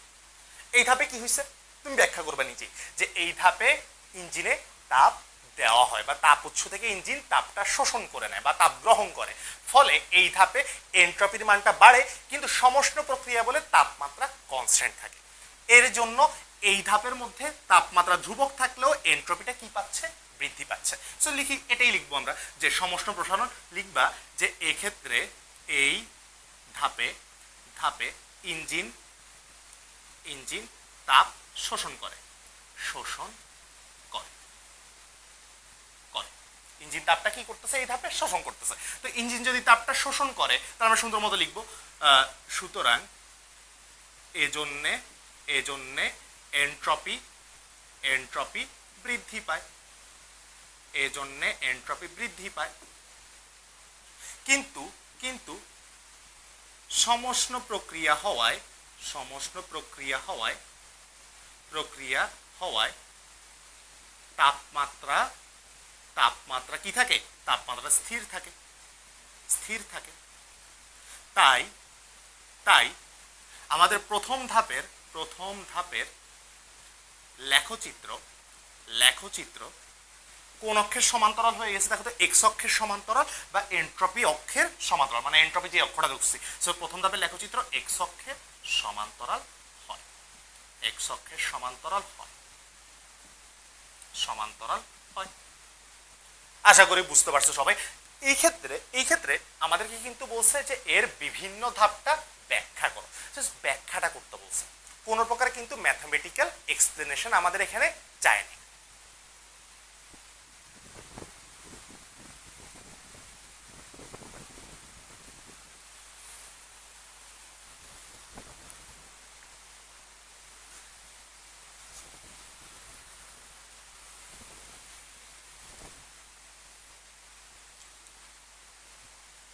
তাই কেউ যদি এই জায়গায় ম্যাথমেটিক্যাল অংশটা করতে চাও করতে পারো, কিন্তু আমাদের যে মার্কগুলো ডিস্ট্রিবিউট করা আছে ওটার মধ্যে কোনো প্রকার ম্যাথমেটিক্যাল বা গাণিতিক ব্যাখ্যা চাই না। তুমি চাইলে গাণিতিক ব্যাখ্যাটা লিখে দিতে পারো। সুতরাং এক্ষেত্রে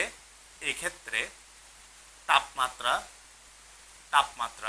T1, এক্ষেত্রে তাপমাত্রা T1 হলে, এক্ষেত্রে তাপমাত্রা T1, তখন কিন্তু তোমাকে আবার মার্ক করতে হবে যে এই জায়গাটা হচ্ছে কত? T1। ব্যাপারটা বুঝতে পারছো আশা করি, যে এক্ষেত্রে তাপমাত্রা T1 হলে তারপর কি হবে আমাদের? T1 হলে এবং শোষিত তাপ বা গৃহীত তাপ কিউ হলে হলে এন্ট্রপির পরিবর্তন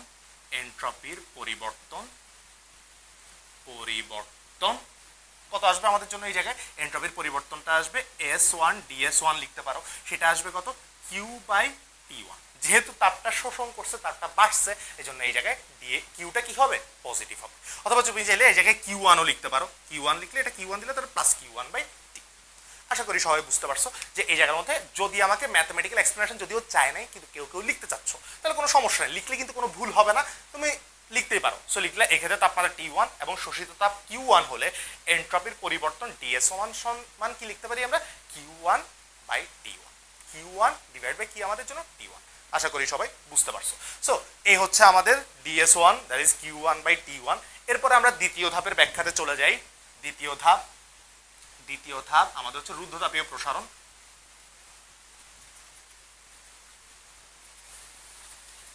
তাহলে আসবে দ্বিতীয় ধাপের মধ্যে দ্বিতীয় ধাপ আমাদের হচ্ছে রুদ্ধতাপীয় প্রসারণ।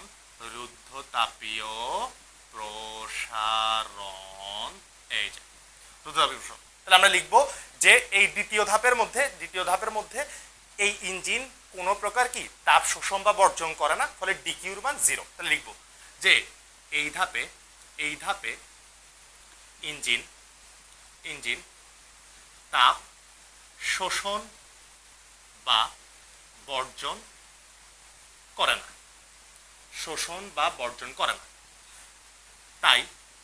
তাই ডিকিউর মান হয়ে যাবে 0। সুতরাং এন্ট্রপির পরিবর্তন হবে কত? এন্ট্রপির পরিবর্তন হবে 0। এন্ট্রপির পরিবর্তন কত হবে?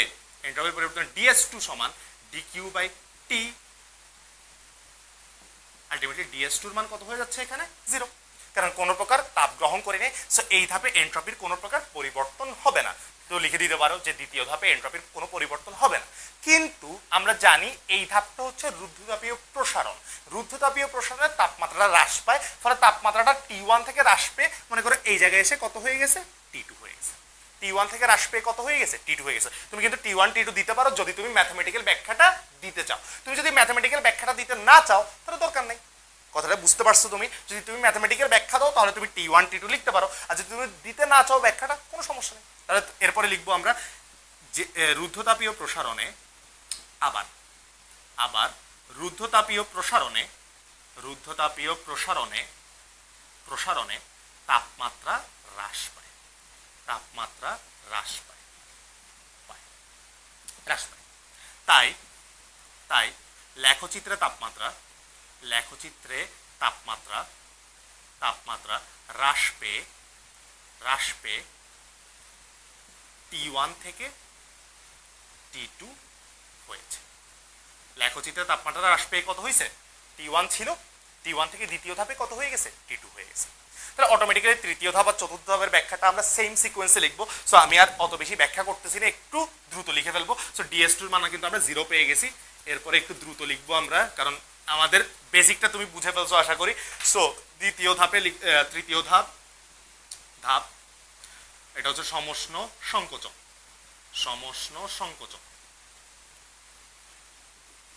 তাহলে আমরা লিখবো সিকোয়েন্স ওয়াইজ যে এই ধাপে ইঞ্জিন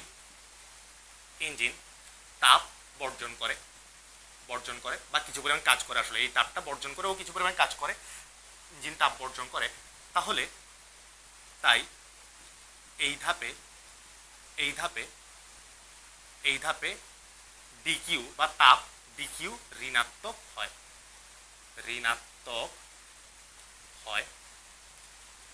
তাই এন্ট্রপিও হ্রাস পায়। অর্থাৎ এই ধাপে যেহেতু ও তাপটা বর্জন করতেছে, তাহলে ডিকিউর মানটা নেগেটিভ হয়ে যাচ্ছে, তাহলে ডিএস এর মানটাও নেগেটিভ বা এন্ট্রপির পরিবর্তনটাও নেগেটিভ। এই জন্য এন্ট্রপিটা কি পাচ্ছে? হ্রাস পাচ্ছে। কিন্তু এটা সমষ্ণ ধাপ, সমষ্ণ সংকোচন, তাই তাপমাত্রার কোনো চেঞ্জ হবে না। এটি সমষ্ণ সংকোচন। তাই তাপমাত্রার কোনো পরিবর্তন হবে না।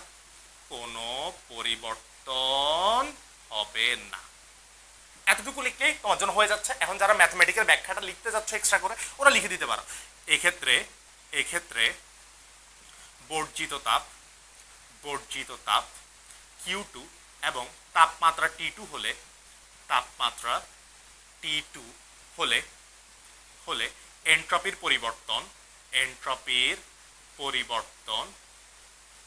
পরিবর্তন DS2 DS2 না DS3, ওটা ছিল DS2 2 নাম্বার ধাপ, এটা DS3 3 নাম্বার ধাপ, তাহলে এটাতে আসবে -Q2 divide by T2। Minus কেন আসছে? কারণ এই জায়গায় তাপটা বর্জন করছি, সো ডিকিউটা নেগেটিভ, এই যে আমি লিখছি ঋণাত্মক হয়, তাই এন্ট্রপিটা হ্রাস পায়। সো এই জায়গায় তুমি কিউ এর জায়গায় নেগেটিভ Q2 টা লিখলাম, তাহলে DS3 সমান -Q2 বাই T2। তাহলে আসলে চতুর্থ ধাপ সেম ভাবে, চতুর্থ ধাপ মানে এই ধাপের মধ্যে রুদ্ধতাপীয় সংকোচন লিখে ফেললাম। একটু দ্রুত করে লিখি, কারণ আমাদের আশা করি সবাই অলরেডি বুঝে গেছো যে আমরা সিকোয়েন্সটা কি আসতেছে, সো এই জন্য আমি আর অত বেশি ব্যাখ্যা করে দিচ্ছি না। তাহলে একটু খেয়াল করবো রুদ্ধতাপীয় সংকোচন। তাহলে চতুর্থ ধাপ হচ্ছে আমাদের রুদ্ধতাপীয় সংকোচন। তাহলে লিখবো এই ধাপে আবারও এন্ট্রপির পরিবর্তন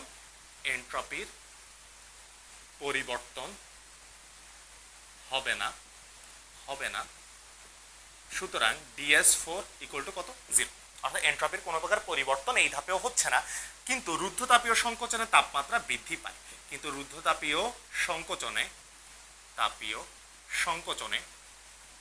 সংকোচনে তাপমাত্রা বৃদ্ধি পায়। তাই তাপমাত্রা T2 থেকে বৃদ্ধি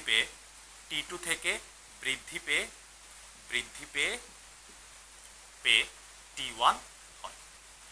তাপমাত্রা রুদ্ধতাপীয়, এইটা যেহেতু রুদ্ধতাপীয় সংকোচনের ক্ষেত্রে তাপমাত্রাটা বাড়ে, সো দেখো তাপমাত্রা T2 থেকে বৃদ্ধি পেয়ে আবার কত হয়ে গেছে?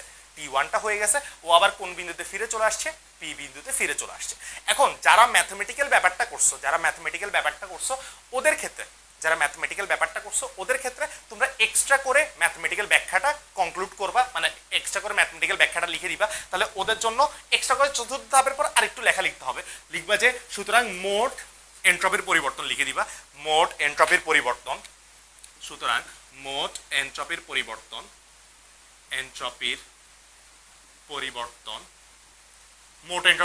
ওরা একটু লিখতে হবে। মোট এন্ট্রপির পরিবর্তন DS সমান আসবে DS1 প্লাস DS2 প্লাস আসবে DS3 প্লাস আসবে DS4।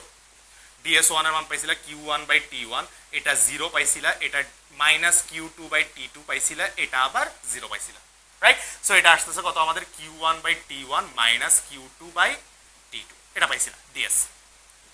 এটা হচ্ছে এন্ট্রপির পরিবর্তন। কিন্তু আমরা জানি এটা কার্ণচক্র না, বলছে কি কার্ণচক্র একটা প্রত্যাবর্তী প্রক্রিয়া। তাহলে পাশে লিখে দিবা যে, বা এখানে লিখতে পারো কার্ণচক্র একটি প্রত্যাবর্তী প্রক্রিয়া। কার্ণচক্র মানে দেখো ও আবার ঘুরে আবার আগের জায়গায় চলে আসছে। সো কার্ণচক্র প্রত্যাবর্তী প্রক্রিয়া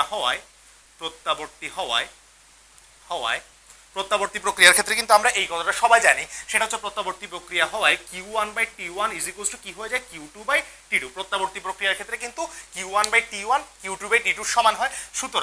সুতরাং এক্ষেত্রে এন্ট্রপির পরিবর্তন মোট এন্ট্রপির পরিবর্তন চলে আসবে DS সমান 0। অর্থাৎ এই পুরো প্রক্রিয়ার মধ্যে কোনো প্রকার এন্ট্রপির পরিবর্তন আসবে না। অর্থাৎ কার্ণচক্র এমনিতেও জানতাম এটা। সো যারা এক্সট্রা করে ম্যাথমেটিক্যাল ব্যাখ্যাটা লিখতে চাচ্ছ লিখতে পারো, কিন্তু এটার জন্য আমাদের কোনো আলাদা মার্ক বরাদ্দ করা নাই, কিন্তু লিখলে আসলে ব্যাপারটা ফুললি কমপ্লিট হয়, আর কোনো কাজ নাই। সো যারা লিখতে চাচ্ছ ওরা লিখতে পারো, যারা লিখতে চাচ্ছ না ওরা না লিখলেও সমস্যা নেই, কিন্তু ম্যাথমেটিক্যাল ব্যাখ্যাটা দিলে দেখতে একটু সুন্দর লাগে, পারফেক্ট হয় ব্যাপারটা। কথা আশা করি সবাই বুঝতে পারছো। এই ছিল আমাদের কার্ণচক্রে কি তাপমাত্রা বনাম এন্ট্রপির লেখচিত্র প্লাস হচ্ছে ওইটার ব্যাখ্যাগুলো। আমি কিন্তু সবগুলো ব্যাখ্যা সিকোয়েন্স ওয়াইজ লিখে দিছি যেন তুমি খাতায় সুন্দরভাবে লিখতে পারো। তাহলে আসো এরপর আমরা লাস্ট প্রশ্নটাতে চলে আসি। ডিয়ার স্টুডেন্টস, তাহলে চলো 6 নাম্বার প্রশ্ন বা আমাদের লাস্ট প্রশ্নটার মধ্যে চলে আসি। আজকে 6 নাম্বার প্রশ্নটার মধ্যে বলা আছে যে ফিগার 1 এর ক্ষেত্রে এন্ট্রপির পরিবর্তন এবং ফিগার 2, আচ্ছা যাই হোক ফিগার 2টা আমি আপাতত আগে নাই, আপাতত আমি ফিগার 1টাই আঁকছি, দেখাবো একটু পরে। ক্ষেত্রে অভিকর্ষ বল দ্বারা কৃত কাজ অবস্থানান্তরের জন্য নির্বাচিত পথের ওপর নির্ভর করে কিনা এটা বের করতে বলছে। অর্থাৎ এটা কি আমাদের পথের ওপর নির্ভরশীল কিনা, এই নির্বাচিত পথের ওপর কোনো প্রকার নির্ভর করতেছে কিনা সেটা চিত্রের আলোকে গাণিতিকভাবে কি করতে বলছে? ব্যাখ্যা করতে বলছে। সো সবাই একটু খেয়াল করবা, অবস্থানান্তরের জন্য নির্বাচিত পথের ওপর নির্ভর করে কিনা। অর্থাৎ ব্যাপারটা হচ্ছে এটা যে তুমি এ থেকে এই জায়গায় যদি বিতে যাও বা বি থেকে এতে আসো, পথ আছে কয়টা আমাদের জন্য? দুইটা। এটা হচ্ছে আমাদের 1 নাম্বার পথ, 1 নং পথ, এটা মনে করো আমাদের 2 নং পথ।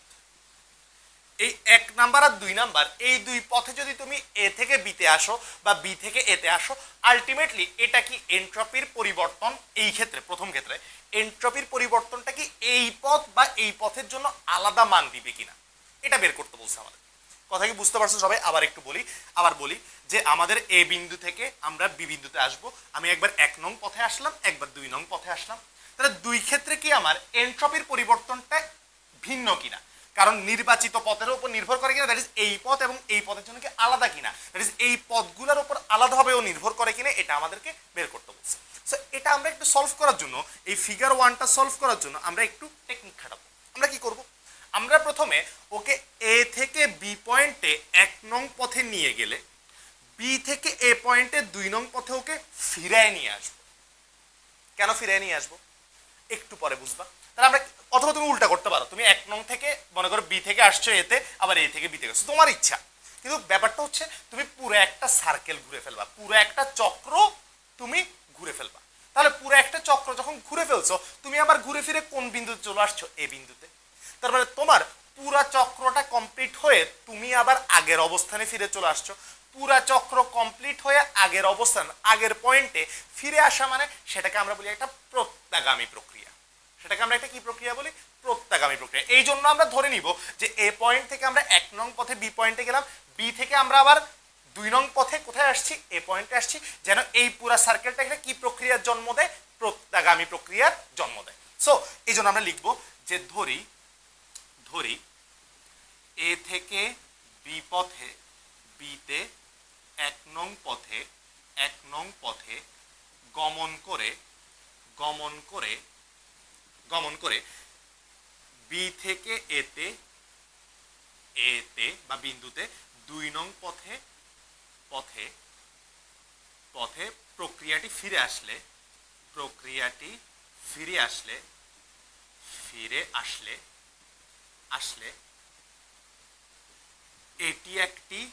এটি একটি প্রত্যাগামী প্রক্রিয়া হবে।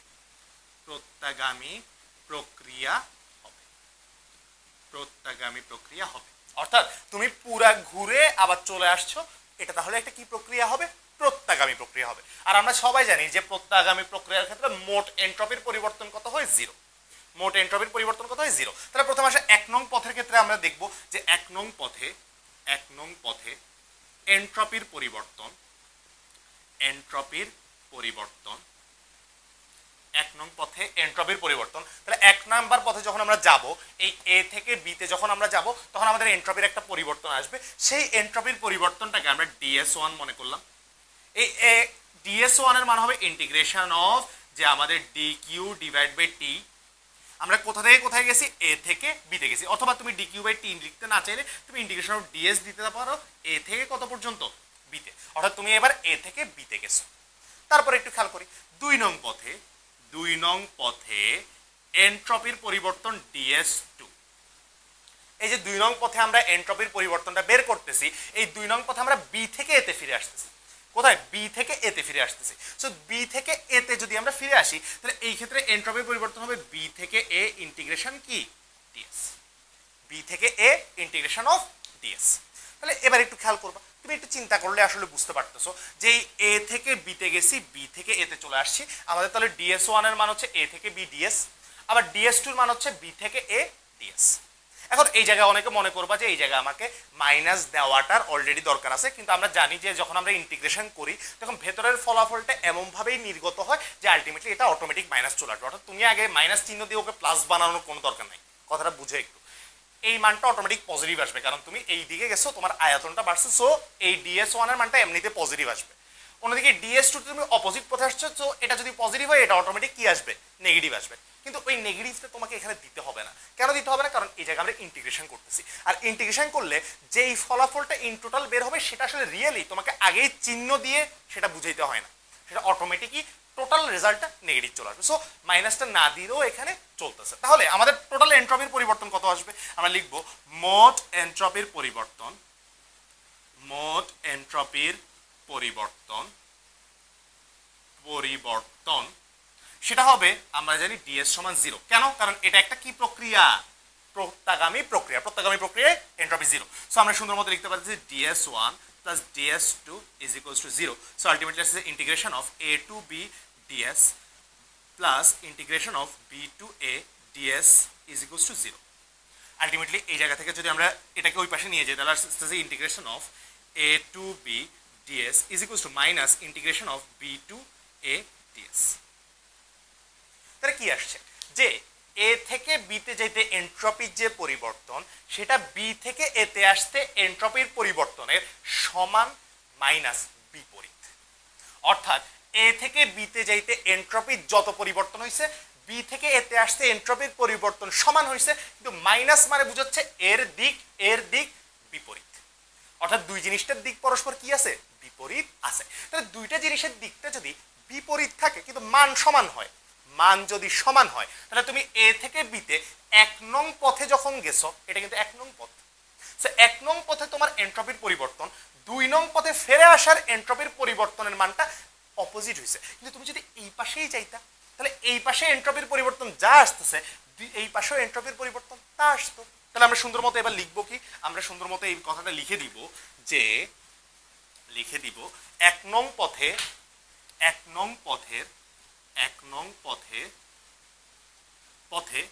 এ থেকে বিতে যেতে এন্ট্রপির পরিবর্তন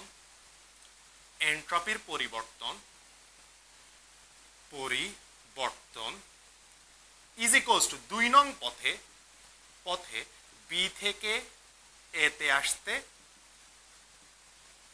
ফিরতে এন্ট্রপির পরিবর্তন পরস্পর কি হয়ে গেছে? সমান। এই দুই ক্ষেত্রে এন্ট্রপির পরিবর্তনটা পরস্পর সমান বিপরীত। সো আগে একটা মাইনাস, পরস্পর সমান ও বিপরীত। তাহলে আমরা এখন যদি এ থেকে বিতে 1 নং পথে যাই আর এ থেকে বিতে আমরা 2 নং পথে যাই, তাহলে দুই ক্ষেত্রে এবার আমরা যাচ্ছি। তাহলে দুই ক্ষেত্রে যদি এবার আমরা যাই কোথায়? একবার 1 নং পথে এ থেকে বিতে, 1 নং পথে এ থেকে বিতে, এবার দুই ক্ষেত্রে আমরা যাব। দুই ক্ষেত্রে যদি যাই এই ক্ষেত্রে এন্ট্রপির মান যা আসবে এই ক্ষেত্রেও এন্ট্রপির মান তাই আসবে। জাস্ট এই ক্ষেত্রে মাইনাস কেন আসছে? কারণ এই ক্ষেত্রে আমরা উল্টা ঘুরছি। তাহলে আমরা বলতে পারি এই লাইনটা থেকেই বলতে পারি সুতরাং এ থেকে বিতে যেতে 1 নং পথের এন্ট্রপির পরিবর্তন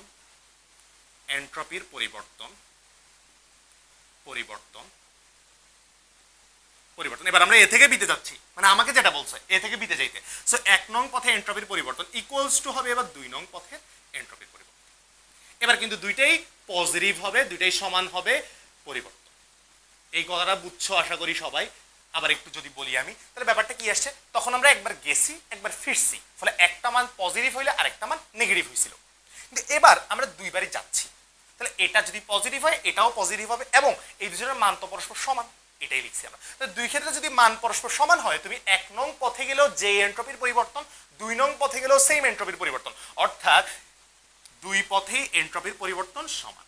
অর্থাৎ দুটি পথেই এন্ট্রপির পরিবর্তন সমান।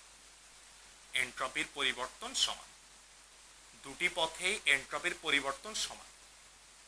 সুতরাং এন্ট্রপির পরিবর্তন পথের উপর নির্ভর করে না। এন্ট্রপির পরিবর্তন পথের উপর নির্ভর করে না।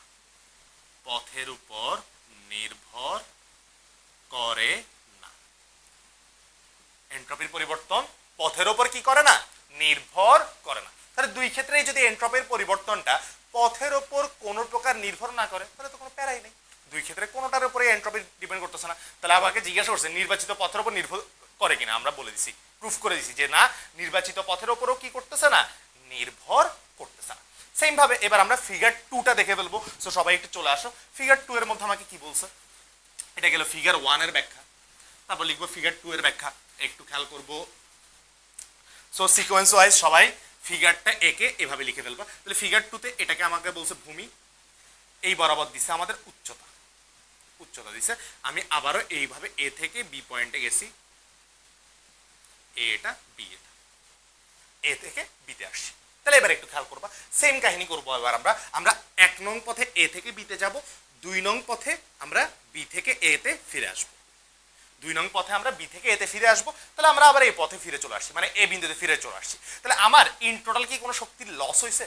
না, কারণ আমি গেছি আবার আসছি, তাহলে একদিকে গেছি পজিটিভ, আরেক দিকে ফিরছি নেগেটিভ। সো ওভাবে আমরা লিখবো যে এক্ষেত্রেও ধরি, আবার ধরি এ থেকে বিতে 1 নং পথে, বিতে এ থেকে বি বিন্দুতে 1 নং পথে গিয়ে 1 নং পথে গিয়ে 2 নং পথে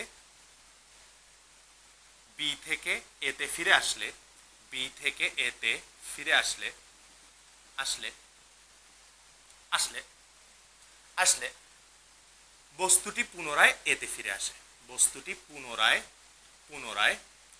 এতে ফিরে আসে, বস্তুটি পুনরায় কোথায় ফিরে আসতেছে? এতে ফিরে আসতেছে। তাহলে বস্তুটা যদি পুনরায় ঘুরে ফিরে আবার এতে ফিরে আসে, তাহলে আমাদের মোট কাজের মান কত হবে? এটা আমরা একটু যদি বের করে দেখাই দিই তাহলে কি আসবে একটু খেয়াল করবো সবাই, কোয়াইট সিম্পল আসলে ব্যাপারটা। তাহলে বি থেকে এতে গেছো, এবার একটু খেয়াল করবো, আমরা প্রথমে এ থেকে বিতে গেছি, মনে করছি এই যে হাইটটাতেও গেছে, এই হাইটটা হচ্ছে এইচ হাইট, যে ধরে নিছি এবং এবং বস্তুটির ভর ভর ধরে নিছি এম ও উচ্চতা এইচ হল এইচ, এটা আমরা আবার ধরে নিছি। তাহলে এ থেকে বিতে যখন আমরা যাব, এ থেকে বিতে যখন আমরা যাব, তাহলে লিখবো এ থেকে বিতে যেতে, এ থেকে বিতে 1 নং পথে যেতে যেতে যেতে আমাকে কি বের করতে বলছে দেখো তো, বল দ্বারা কাজ, অভিকর্ষ বল দ্বারা কাজ। সো যেতে কাজের মান কত হবে একটু খেয়াল করবো, কাজের মান কত হবে সবাই। এই বস্তুটার ভর এম, ওকে আমরা এইচ পরিমাণ হাইটে উঠেছি, তাহলে এম ভরের কোনো একটা বস্তুকে এইচ পরিমাণ উচ্চতা তুললে আমরা জানি এম জি এইচ পরিমাণ কাজ হয়। তাহলে আমরা সুন্দর মতো লিখলাম এম জি এইচ। শুধু একটু সমস্যা আছে, সমস্যাটা কি? সমস্যাটা হচ্ছে বলছে অভিকর্ষ বল দ্বারা কাজ। কি বল দ্বারা কাজ? অভিকর্ষ বল দ্বারা। তাহলে একটু খেয়াল করো তো, আমার কাছে এই এম ভরের যে বস্তুটা আছে ওকে পুরা দুনিয়াটা নিচের দিকে টানতেছে, তাহলে পৃথিবীটা ওকে নিচের দিকে কত বল দিচ্ছে? এমজি। অন্যদিকে ওর সরণটা কোন দিকে হচ্ছে? উপরের দিকে, এইচ। তাহলে অভিকর্ষ বল যেদিকে কাজ করতেছে ওর সরণটা ঠিক তার কোন দিকে? বিপরীত। তাহলে বলের বিপরীতে সরণ হচ্ছে, বলের বিপরীতে সরণ হচ্ছে, এই জন্য কাজটা আমরা সুন্দর মতো আগে কি দিয়ে দিব? একটা মাইনাস। তাহলে কি এ থেকে বিতে 1 নং পথে যেতে কাজ হবে মাইনাস এমজিএইচ। অন্যদিকে এটাকে কাজ W1 ও লিখতে পারো, একটু W1 দিয়ে লিখি, কাজ W1 সমান মাইনাস এমজিএইচ। তারপর আমরা লিখতে পারি বি থেকে এতে 1 নং পথে যেতে কাজ W2। দেখো তো তুমি বি থেকে এতে আসছো, তাহলে তুমি দেখো তো সেম এইচ পরিমাণ হাইট নামছো, কিন্তু এবার তো তুমি নামছো, দেখো বস্তুটা এবার উপরে ছিল, উপর থেকেও কোথায় নেমে চলে আসছে? নিচে নেমে চলে আসছে। তাহলে ও যদি নিচে নেমে চলে আসে, এবার দেখো তো এমজিটা কোন দিকে কাজ করতেছে? নিচের দিকে। ওর সরণও হয়েছে কোন দিকে? নিচের দিকে। এমজিও নিচে, সরণও নিচে, দুটোই একই দিকে, সো পজিটিভ। সো এটা আসবে পজিটিভ এমজিএইচ, বা প্লাস তো আসলে দিতে হয় না আমাদের, সো এমজিএইচ। আশা করি সবাই বুঝতে পারছো। সো এই ক্ষেত্রে আমাদের মোট কাজটা কি আসতেছে? সুতরাং মোট কাজ W সমান W1 প্লাস লিখলাম W2, তাহলে এটা আসতেছে minus MGH plus MGH. Ultimately কত আসতেছে? 0। অর্থাৎ আমি গিয়ে আবার আসতে মোট কত কাজ করতে হয়েছে আমাকে? 0। মোট কত কাজ করতে হয়েছে? 0। দ্যাট মিনস যাইতে যত কাজ করতে হয়েছে আসতেও সমান কাজ করতে হয়েছে। যদি দুটো পরস্পর সমান না হইতো এবং বিপরীত না হইতো তাহলে মোট কাজ 0 হইতো না। তাহলে যাওয়ার সময় কাজ আর আসার সময় কাজ পরস্পর সমান কিন্তু বিপরীত, তাহলে এটাই লিখবো আমরা। সুতরাং লিখি এই পাশে যে সুতরাং এ থেকে বিতে যেতে কাজ ইজ ইকুয়ালস টু মাইনাস দিয়ে বি থেকে এতে আসতে কাজ। দুটা পরস্পর সমান ও বিপরীত। কেমনে বুঝছি এটা আমরা? এই যে কাজের মানটা কত হয়েছে আমাদের জন্য? কাজের মানটা আমাদের জন্য 0 হয়েছে। তাহলে এই ব্যাপারটা এবার আমরা সুন্দর মতো পরের লাইনটা লিখবো। তাহলে দেখো তো এ থেকে বিতে যেতে কাজ, বি থেকে এতে আসতে কাজ, একজন আরেকজনের নেগেটিভ। তাহলে তুমি এ থেকে বিতে এবার 1 নং পথে যাও। আচ্ছা এটা একটু লিখি, যেতে কাজ কত নং পথে? এটা 1 নং পথে লিখি, 1 নং পথে। এটা কয় নং পথে? 2 নং পথে। 2 নং পথে আসছো তুমি, রাইট? গেছো আসছো, 2 নং পথে আসছো, তাহলে 1 নং পথে আসতে কাজ মানে যেতে কাজ, 2 নং পথে আসতে কাজ, এটা আর এটার কাজ সমান, শুধু একটা মাইনাস। তাহলে তুমি 1 নং পথে যাও 2 নং পথে যাও, দুই ক্ষেত্রেই কাজ কি আসবে সমান। এবার কি আর বিপরীত হবে না, কারণ এই ক্ষেত্রে তুমি দুই ক্ষেত্রেই কোন দিকেই যাচ্ছ, একই দিকে যাচ্ছ, তাহলে দিক চেঞ্জ হচ্ছে না, সো দুই ক্ষেত্রেই কাজটা একই পজিটিভ। সো আমরা সুন্দর মতো লিখতে পারি 1 নং পথে এ থেকে বিতে যেতে কাজ, বিতে যেতে কাজ বা কৃত কাজ ইকুয়ালস টু হবে 2 নং পথে এ থেকে বিতে যেতে কাজ, যেতে কাজ। সবাই একটু ব্যাপারটা বুঝিও, কৃত কাজ ব্যাপারটা একটু বুঝিও। ওই যে ব্যাপারটা এটা যে তুমি গেছো পজিটিভ আসছো নেগেটিভ, এই জন্য একটা আরেকটার বিপরীত হয়েছে, একটা আরেকটার বিপরীত হয়েছে, ফলে যোগ করার কারণে টোটাল মানটা কত চলে আসছে 0। এই যে যোগ করার কারণে টোটাল মানটা কত চলে আসছে 0। তাহলে তুমি একবার গেছো আসছো, এই জন্য একটা পজিটিভ হলে আরেকটা নেগেটিভ, এবার যদি দুইটাই যাও তাহলে দুইটাই পজিটিভ। সো 1 নং পথে এ থেকে বিতে যেতে কাজ, 2 নং পথে এতে বিতে যেতে কাজ, এও পজিটিভ এও কি পজিটিভ, কোনো বিপরীত নাই। তাহলে আমরা লিখতে পারি সুতরাং এক্ষেত্রে অভিকর্ষ বল দ্বারা কাজ, ফিগার 2 এর ক্ষেত্রে অভিকর্ষ বল দ্বারা কাজ পথের ওপর নির্ভর করে না,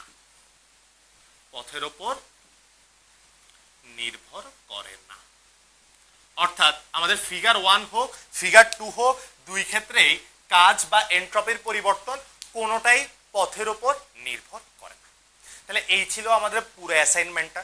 এটা একটু বড় অ্যাসাইনমেন্ট, সবাই একটু সুন্দরভাবে লিখবা। আমি যে কথাগুলো লিখছি এগুলো লিখলেই মোর দ্যান এনাফ। সবগুলা কথা আমি ব্যাখ্যাও করে দিয়েছি কেন এরকম হয়েছে। সো আশা করি সবাই মোটামুটি বুঝতে পারছো। আমরা ট্রাই করব যে এই যে ক্লাসটা আছে এটার যে থিওরিটিক্যাল কনসেপ্টগুলো আছে ওগুলো নিয়ে আলাদা একটা ভিডিও দিয়ে দিব আমি, যাতে সবাই কনসেপ্টগুলো আরেকটু ভালোভাবে বুঝতে পারো। কিন্তু অ্যাসাইনমেন্টের খাতার জন্য তোমার এতটুকু পর্যন্ত লিখলেই ইনাফ।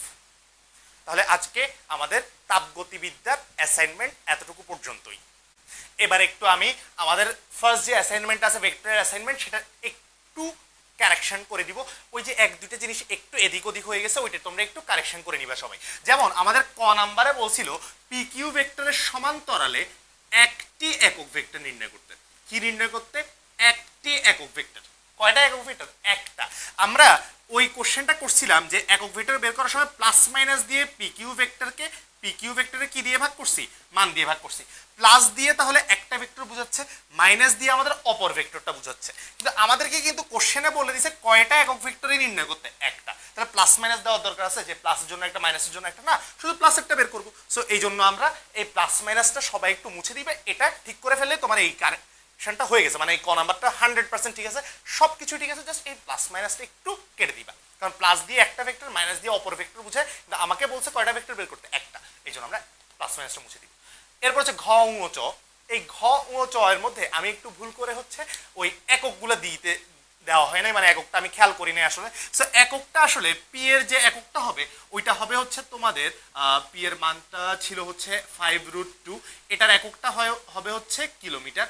তারপর কিউ এর মানটা ছিল √6, এটা হবে আমাদের কিলোমিটার পার আওয়ার একক। আর এটা ছিল অ্যারাউন্ড √14, এটার এককটা হবে কিলোমিটার পার আওয়ার। ঠিক আছে। ফলে আমাদের এই ঘ নাম্বার প্রশ্নের মধ্যে যে টাইমটা বেরোইছিল, ঘ নাম্বার প্রশ্নে টাইম বেরোয় নাই, সরি, ঘ নাম্বার প্রশ্নে আমাদের আলফা বেরোইছিল। সো এই ক্ষেত্রে তোমাদের কোনো প্রকার একক দেওয়ার দরকার নেই। ঠিক আছে, ঘ নাম্বার প্রশ্নে আমাদের আলফার মান বের করছিল, সো কোনো একক দেওয়ার দরকার নেই। কিন্তু উ নাম্বার প্রশ্নে আমরা কিন্তু মিনিমাম টাইম বের করছিলাম, টি মিনিমাম বের করছিলাম, রাইট? সো টি মিনিমাম যেহেতু বের করছি, এটা হচ্ছে ন্যূনতম সময়। তো সময়ের এককটা আমাদের সুন্দর মতো যে সময়টা বের হয়েছে ওইটার সাথে তুমি একটু আওয়ারটা যুক্ত করে দিবা, বা এইচ বা ঘন্টাটা লিখে দিবা। অর্থাৎ সময়ের এককের সাথে ঘন্টা লিখে দিবা। কি লিখে দিব? ঘন্টা। চ নাম্বার প্রশ্নে আমাদের দুইটা জিনিস বের হয়েছিল। একটা হয়েছিল যে আমাদের আলফা বের হয়েছিল একটা, ওটার তো কোনো একক দেওয়ার দরকার নাই। অন্যদিকে এই চ নাম্বার প্রশ্নেই কিন্তু আমাদের আরেকটা টাইম বের হয়েছিল, অর্থাৎ ওই প্রক্রিয়ার মধ্যে মানে আমরা সোজাসুজি পার করার সময় কতটুকু টাইম লাগবে, সোজাসুজি পার করতে কত টাইম। সো টাইমের ওই জায়গায় তুমি যে মানটা বের করছো সেটার সাথে আবার একটা আওয়ার যুক্ত করে দিবে। অর্থাৎ জাস্ট তোমার কয়টা কারেকশন করতে হবে, এই জায়গায় যে টি মিনিমাম ছিল এটার জায়গায় তুমি একটু আওয়ার যুক্ত করে দিবা, এই জায়গায় যে টিটা ছিল এটার সাথে একটা আওয়ার যুক্ত করে দিবা। আর এই পি কিউ আর এ যখন দেওয়া আছে লিখছিলাম আমরা, তখন এই জাস্ট এইটা অ্যাড করে দিবা। অর্থাৎ আমাদের জাস্ট একক রিলেটেড, আর এই জায়গায় একটু প্লাস মাইনাস রিলেটেড ছোট্ট একটা কথা, একটি এই জিনিসটা একটু কারেকশন করে নিলে তোমার 1 নাম্বার অ্যাসাইনমেন্ট আমি যা করাইছি হুবহু তাই, এইটুকু একটু ঠিক করে নিতে হবে। এই ছিল হচ্ছে আমাদের ভেক্টরের যে কারেকশনটা আছে সেটা। তাহলে আজকের তাপগতিবিদ্যায় আমরা পুরোপুরি ব্যাপারটা কারেক্ট করার ট্রাই করছি, অর্থাৎ তাপগতিবিদ্যায় আসলেই আমাদের ইনশাল্লাহ কোনো প্রকার ভুল হয় নাই। সো তাপগতিবিদ্যাটা ইনশাল্লাহ আর কোনো কারেকশন ভিডিও দেওয়ার দরকার পড়বে না, তাপগতিবিদ্যাটা পুরোপুরি ঠিক আছে। আর ভেক্টরে তোমরা জাস্ট এই ছোট্ট ছোট্ট কিছু কারেকশনগুলো করে নিলেই আমাদের মোটামুটি দুইটা অ্যাসাইনমেন্টই 100% কমপ্লিট হয়ে গেছে। তাহলে আমাদের উইক 1 এবং উইক 2 অ্যাসাইনমেন্ট 100% কমপ্লিট হয়েছে সবার। এতটুকু পর্যন্ত যেহেতু সবাই দেখছো, সো সবাইকে অনেক বেশি থ্যাংক ইউ। তোমাদের ফ্রেন্ডদেরকে অবশ্যই আমাদের এই যে অ্যাসাইনমেন্ট করাই দিছি সেটা যে নির্ভুল হয়েছে বা এইটুকু অংশ যে কারেকশন আছে এটা একটু সবাইকে জানাই দিবা। তাহলে আজকে এতটুকু পর্যন্তই থাকবে, ভালো থাকবে সবাই, আবার দেখা হবে অন্য কোনো ক্লাসে। আল্লাহ হাফেজ।